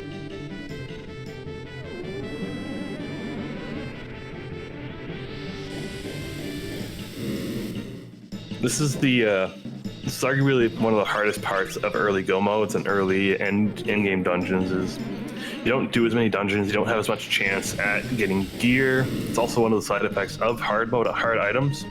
Your stuff's just not as strong. And we're seeing lifelink on Smerc's side. Triple techs are fun. Or lifeline, sorry. That's a rarely seen one. No, it's very rare. Especially with re-raise on Marl, I would expect you wouldn't need to do it quite as much, but he has haste on everybody now, so it doesn't really lose him that much doing it.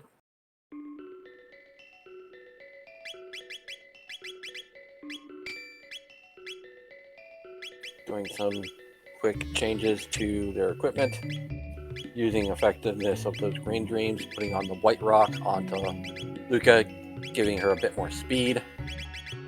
Moving the green dream to Marl now. Amulet back to Chrono. Smerc is through his Rust-Tyranno fight. This is a race, ladies and gentlemen.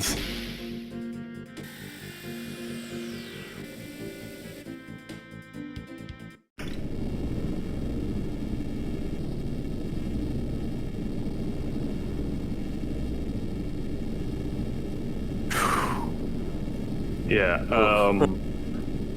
One more wipe out of Aku, and they will be likely on the exact same boss. I think Smerc's setup might be a little stronger for his Lavos 1 fight. But we'll definitely see.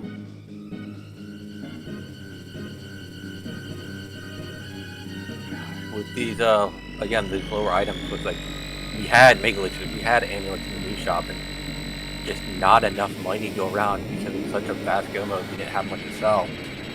You know, these are deciding factors. We've gotten blessed by so many good accessories. It's like, well, why take a chance that we can avoid some of these side effects? I can guarantee you both these runners have their eye on the race time website, just expecting the other one to hit done any second now. 137. Aku through the cutscene. Smerc on to Lavos 1.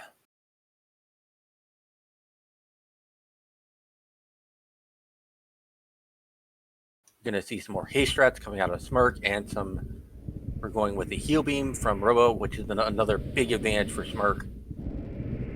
Having that one character to do that, and immediately into some Confuse and Ice Sword 2 strats coming.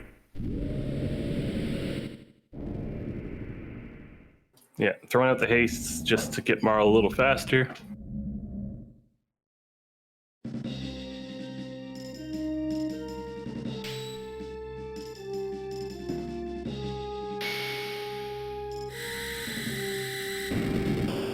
All right, Aku is back into Lavos 2. We have the doors of doom opened. Oh no. Oh no. Marl's your only one with the re-raise, with the green dream this time.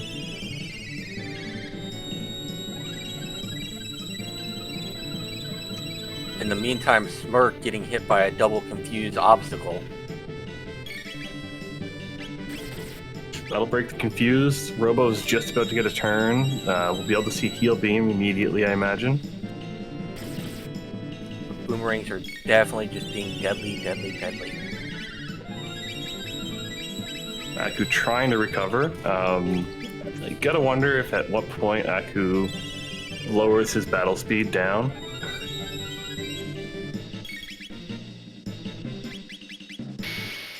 Aku's one of our only runners that runs at battle speed 1. Most others run at 2 or above. Oh man, Bulma surviving with 2 HP. One more than you need. Yeah, more doors of doom, more boomerangs are going to be incoming very quickly, and with that flare there, it still needs another one to get off before you can actually even clear that left arm.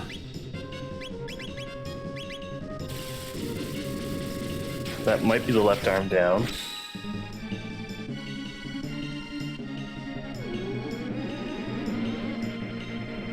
Yeah, the low rolls on doing about a little bit over 1,000 damage from the confuses.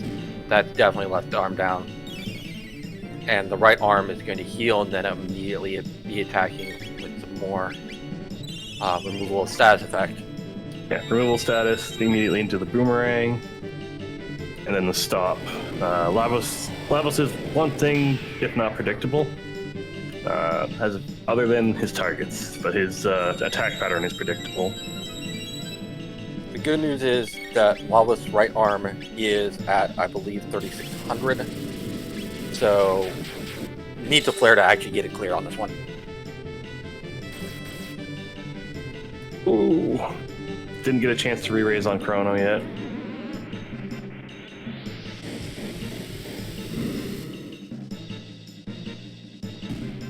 There we go. We're into phase 2 of Lavos 2. This is going to double chaos them. Chrono's the one with the amulet.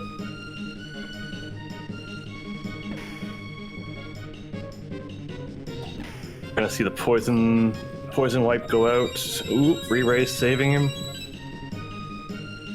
Re-raise doing healing based off of the magical power of the character, so getting a big re-raise off. Oh, this is like play-by-play. Running out of mana. This is the Mega Elixir coming out now. Again, had to drop some of those gold studs for the additional speed of the White Rock for the amulet. Getting these costly packs in. Just not enough time to kind of recover both the HP and the MP.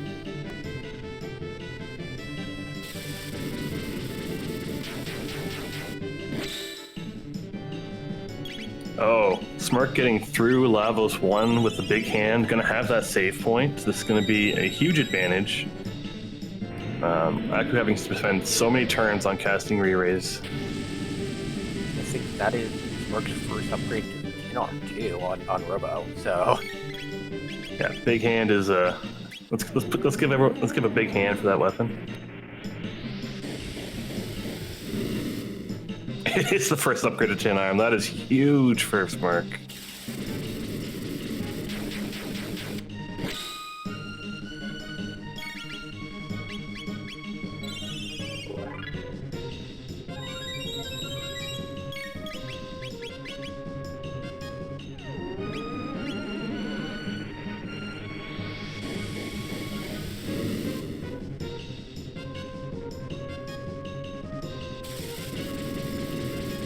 Yeah, it's 1,000 damage done with these confuses, about 1,800, so you're getting a little bit less than about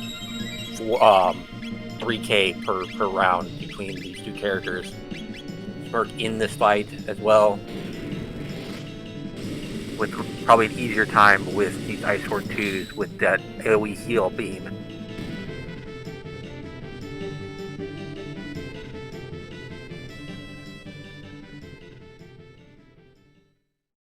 Aku is through Lavos 2.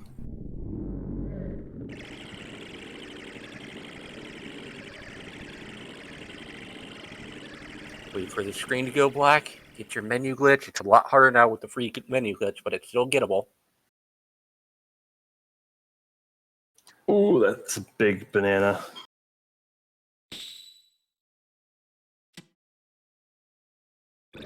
These are not okay boomerangs.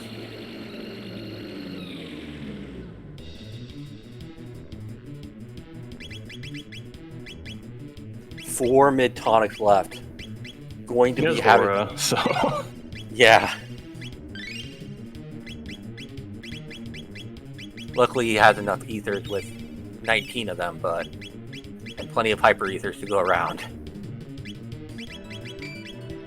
But one misplay from Aku, one wipe, and it's all the way back to Earthbound Village. Cutscene, Lavos 2 all over again. So he's gonna have to take his be very careful with his actions here. Still, knowing that doesn't lower his battle speed to 2.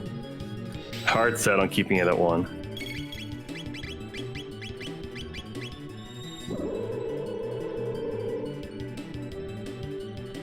Smirk having a little bit of trouble here getting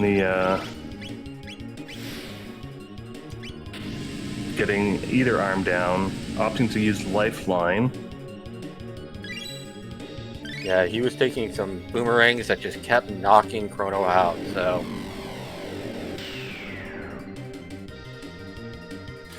Disables the status on Chrono on Aku's side. Chrono's the only one with the amulet.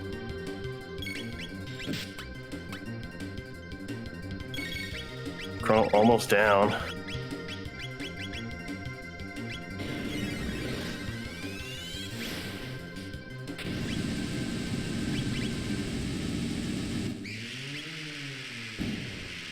Gonna take a back attack from this VX strike. Oh, that's a lot of damage. But the Green Dream is on Morrow. Smirk got the left arm down with Super Volt.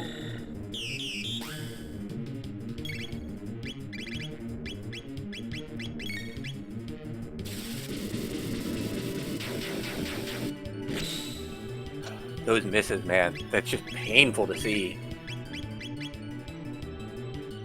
So at this point, Aku is counting to 20. That right bit only has 20,000 HP. So he's hoping to count to 20 before Lavos can take him down. Well, he's at a little bit less than 3 right now, so...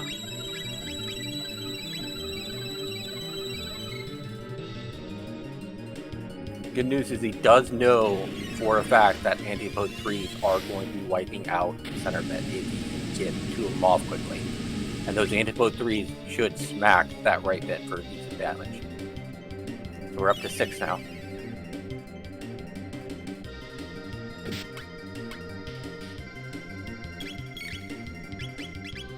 Smirk's got both arms down, taking his obstacle. Lavos is slappy. That's not what you want to see.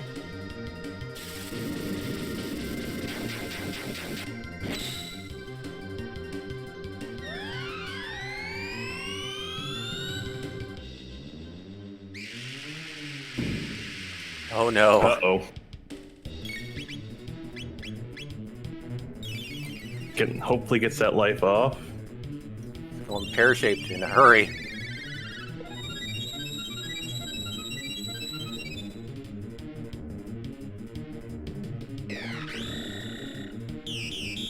It has now restored defenses, will now be joining in. And there is another death. Oh no.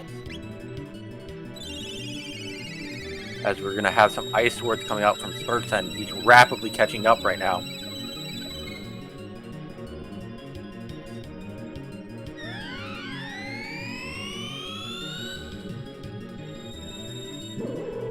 That might take out Morrow.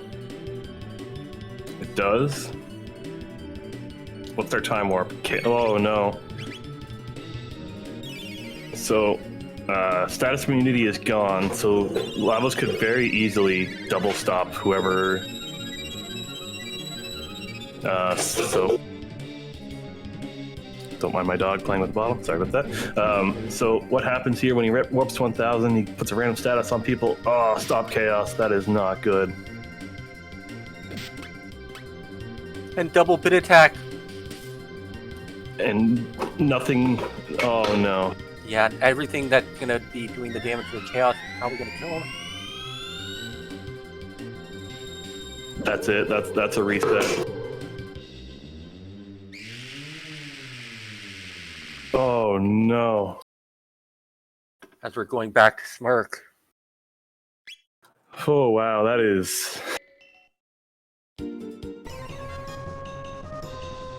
And we got the sound change. Aku doesn't know what to do. Flying in circles right now. Lavos being Lavos, going back into it. Smirk is through Lavos too. Let's see. Menu glitch for that slasher minus could be really huge for Smirk. I don't remember what sword he has, but that might be a better sword.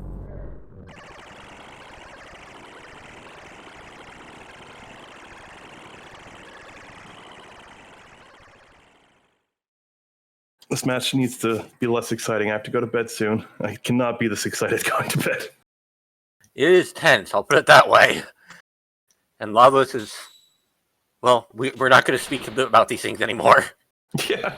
Aku going through the crash sequence one more time. It's a whole cutscene and boss fight behind Smirk now. That slasher is a huge upgrade. Gets the menu glitch, only has 2 bid tonics, but does have the glorious heal beam. Get everyone right back up. 47 ethers, no problem. Gonna get everybody a full ether. Yeah, not gonna waste his time. Gonna use these mid ethers. Knows he has hyper ethers. Okay, here we go. Again, Marl on the left side is gonna be kind of slow for any of the single target ice attacks that we're gonna see coming out.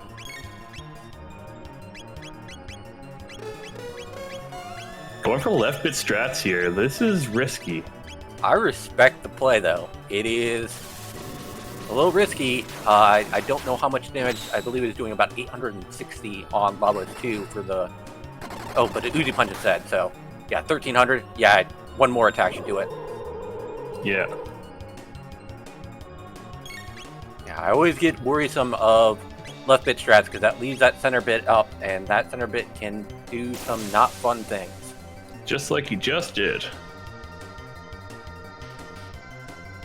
So Aku has to struggle through Lavos 2 again. Was very close last time.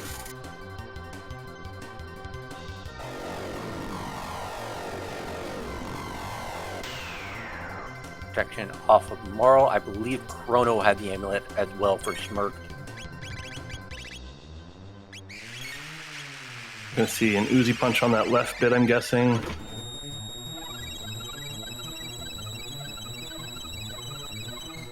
Using some Ice Sword strats from Aku, along with some flares. Yeah, isn't, oh no. Oh, she lives. She doesn't. Green Dream, alright. Unfortunately, Has his strategy. Smirk also losing the Marl, so...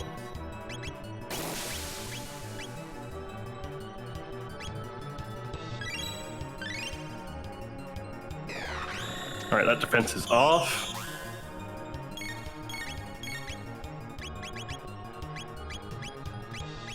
Gonna see heal beam.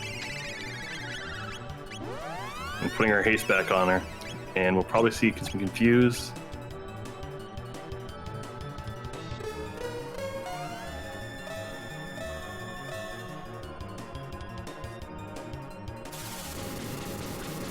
So with all Aku, the misses. yeah, this is just kill you.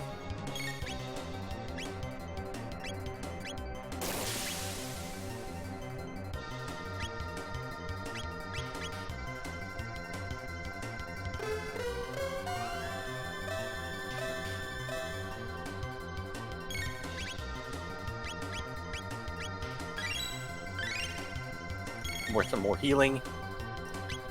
Aku's still dealing with the arms of Lavos too. I think we're gonna see basically a rare Delta Force? No, Lifeline, yeah. Delta Force is on Aku's side. Yeah. The stop is out.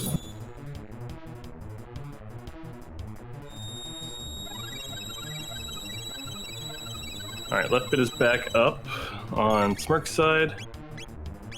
And here comes Slaps. That's alright, we got Lifeline out. Loses the haste again.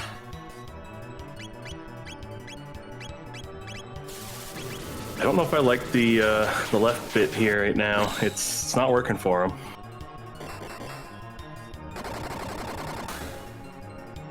So he's setting up the left bit at low health, but another slap comes in.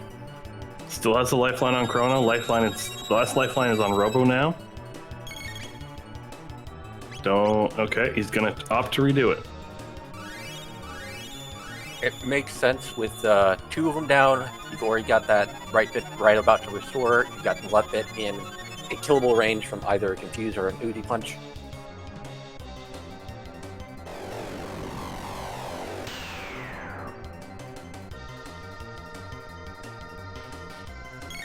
But Robo is completely out of MP.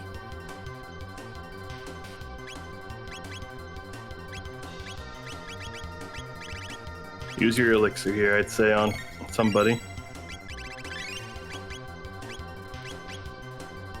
Putting the haste back up.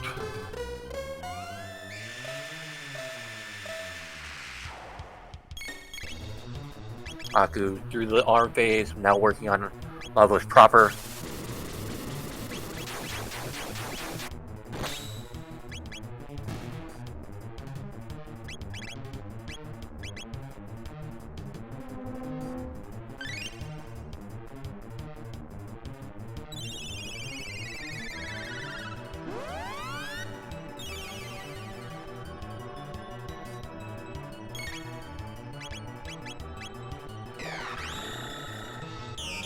Right bit's defense is restored. Aku's still working on Lavos center.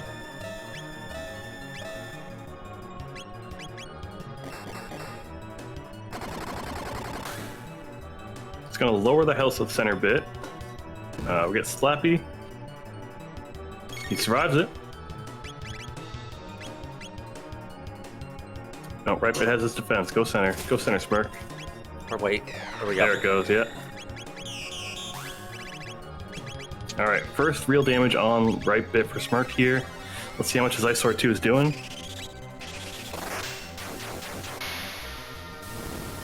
$2.4.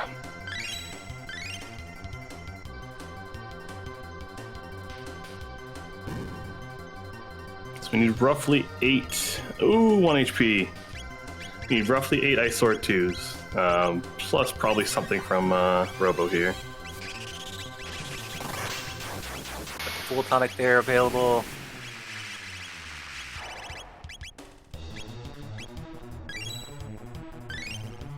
But 1 HP. Wow. I thought we were playing hard items, not hard Lavos.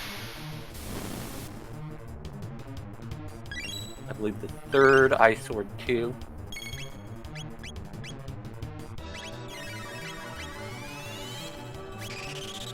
Let's see what that Uzi Punch do.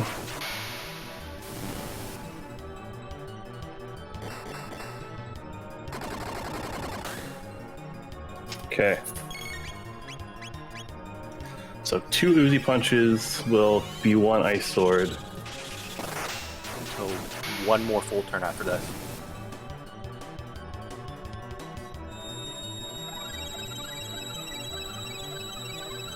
Here you drop center bit real quick. Especially, yeah, super volt it, yeah. And then get ready with Marl to do whatever you need to do. Don't queue up Ice 2 though. You definitely save Marl. Super Volt was probably gonna take out center. Okay, I thought he had done a couple more hits to it. I think he'd only done 1 Uzi Punch to it because he was still recovering. Right. He did the ice sword 2 to the right side. This random status is going to make or break this fight. 1 stop, 1 sleep, 1 chaos. That's not the end of the world. We just need Marl to wake up. Or Marl not to die to... I think he still has Lifeline out on everybody except Robo right now. I believe that is correct. Question is, does he have any heals for Chrono, or is he going to just let him die and revive? Looks like he's opting for die revive.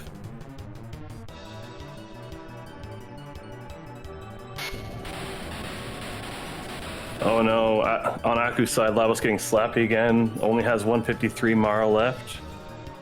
Getting life out there. Getting an ultimate attack from Lavos. Good news is this can only do half of your HP, so that will clear off the chaos on Marl. Marl can also cure 2 away the stop on Chrono. Yep.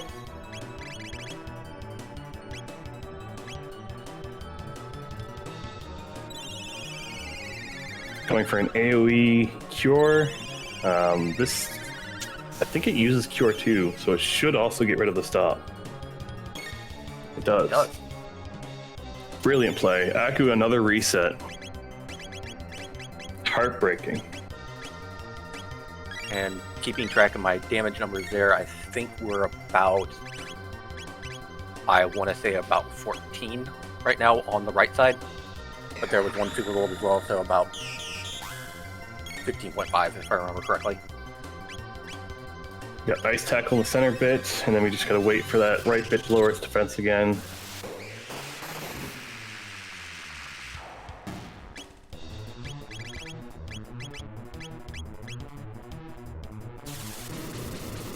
Yeah, that's okay.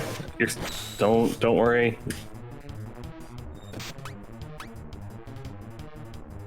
Just stay focused. Now that the life, you got the Smirk. Smirk's got this.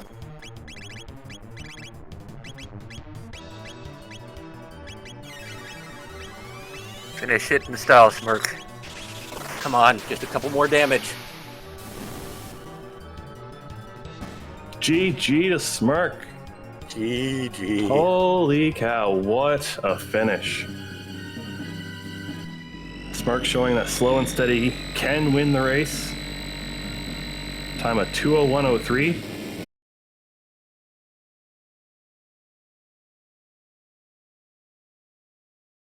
Aku choosing to forfeit, not wanting to have to do it.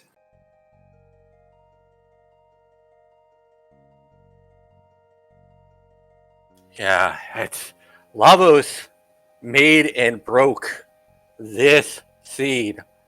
Early go mode, 30-minute go mode from Aku, and just Lavos becoming a complete troll.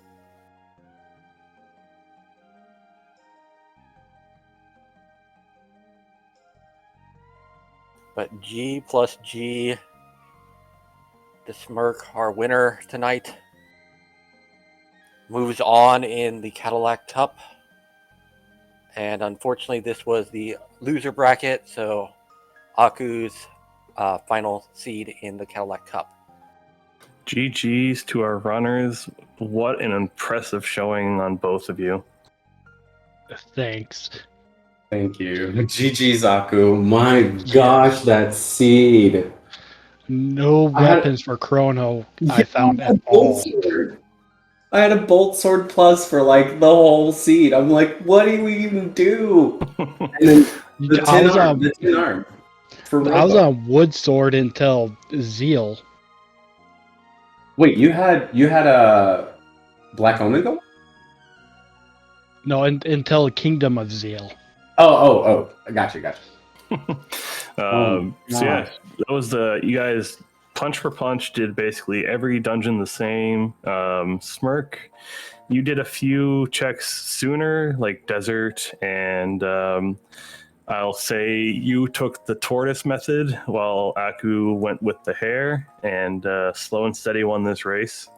You took it safe with your lifeline strats, just making sure everybody was stable before doing what you needed to do. But yeah, that was a heck of a finish.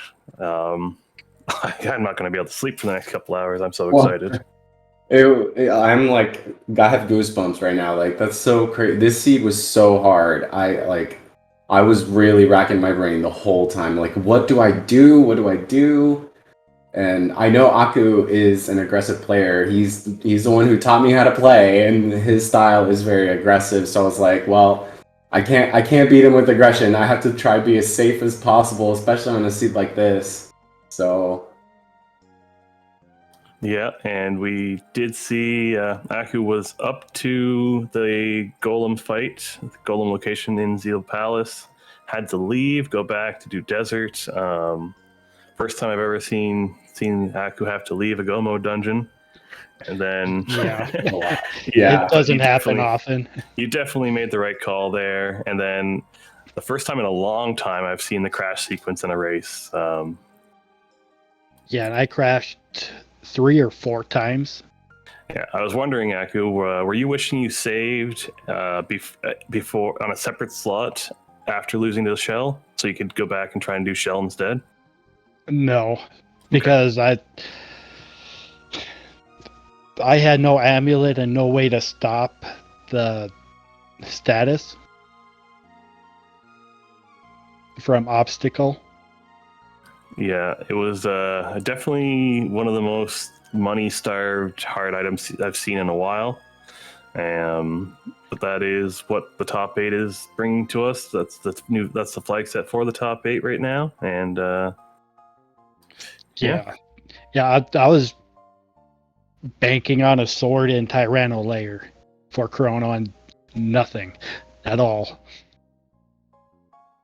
Yeah, it was just a rough seed. Chrono lives or dies, just like Robo with his weapon. It's Robo has a little bit more redeeming factors than other things, but Chrono needs a sword to compete. Yeah, and I did not go through Cathedral at all.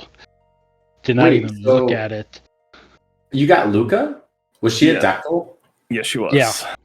Oh, okay. I was so tempted to go there because like Chrono not having a sword and stuff. I was like, maybe I should check. What if it's Ayla or Luca? And I'm a little sad I didn't check, but the reason I didn't was because I had already used like all my tabs.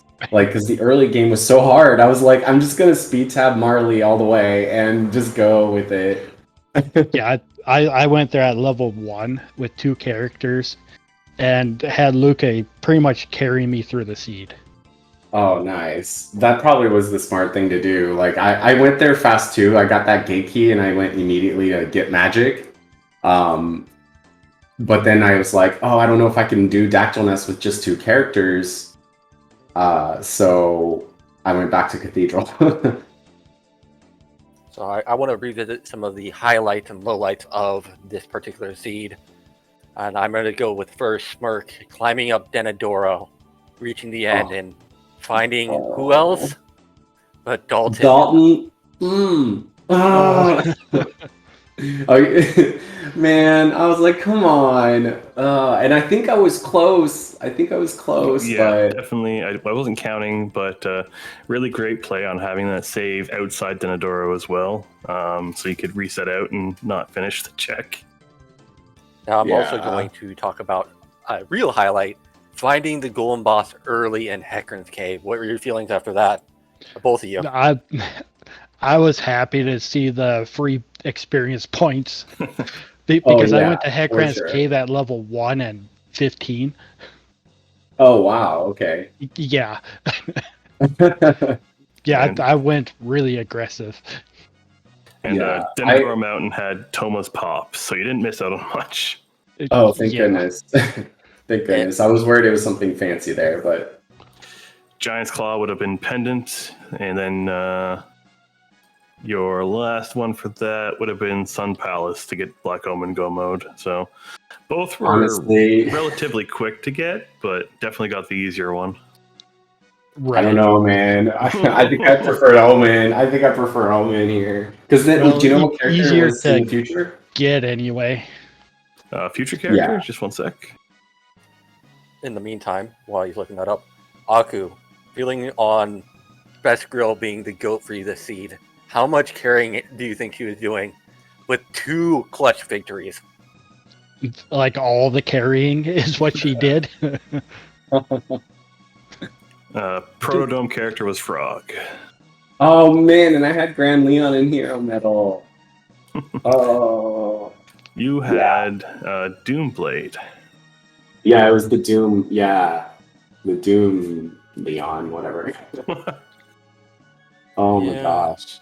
Unfortunately, with the comp that you had, getting Frog wouldn't have been that great because kind of with Robo, it's Bubble Snap and X Strike is your best attack with Chrono, and then you'd have Glacier, which is more magic, but definitely Yeah, fun to mess around with our good boy the Knight. yeah, it would have been a challenge there too. But just the fact that he had a weapon, you know, like a good weapon, would have been really Yeah. helpful. Yeah, that Doomblade would have really helped out. Yeah, for sure. So, with the result of tonight's stream, Smirk, you have to look forward to Corinth in your next match. I honestly, I didn't look at all at who I didn't expect this. So, I keep telling people you gotta believe in yourself a little bit more. It's a randomizer. Randomizer's gonna random. Nothing is ever guaranteed. Yeah, I was having really hard time with Lavos today. Yeah.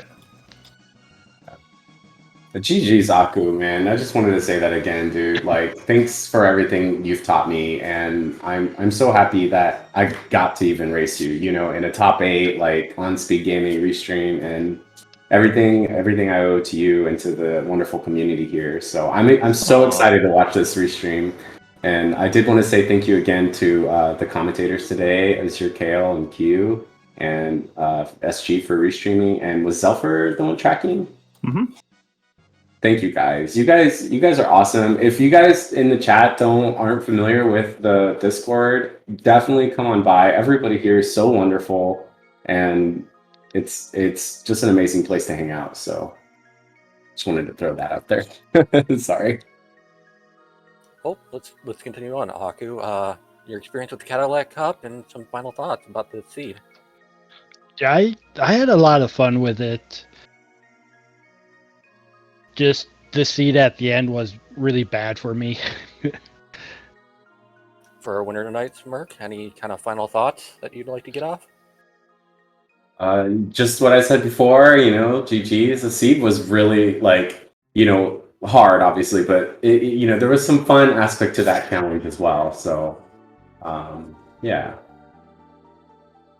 Well, I do know that there is a race tomorrow at the same start time, which would be 6 Eastern, to be determined where to watch it. But I know I have a blast watching this game, playing this game. Get out there, try it yourself. ctjot.com. Please. We've got so many different types of game modes, so many different fun ways to play. And I just love seeing all the new stuff that the dev team has been bringing out, like the gear randomizer recently becoming more popular. The boss randomizer was becoming a popular thing this year. We do lots of stuff with the tournament. If you've not heard of the Camp Spec-U that happened during the summer this year, which was a great tournament as well. But other than that, Azure, why don't you wrap us up for the night? Sounds good. Thank you, everyone, so much for coming to hang out. It was a pleasure commentating for you. It's a pleasure commentating with Yukio. Thank you so much, Zelfer, for helping us with tracking. We have a race, as Q mentioned, tomorrow, same start time. We'll see which channel it's on, but keep an eye out for it. That race tomorrow is myself, Azure Kale, versus Zelfer, so hopefully that's a great match too. Hopefully we don't end in a struggle against Lavos, but if we do, it's exciting to watch. And yeah, check out our Discord, and we will see everybody on the next stream. Thank you.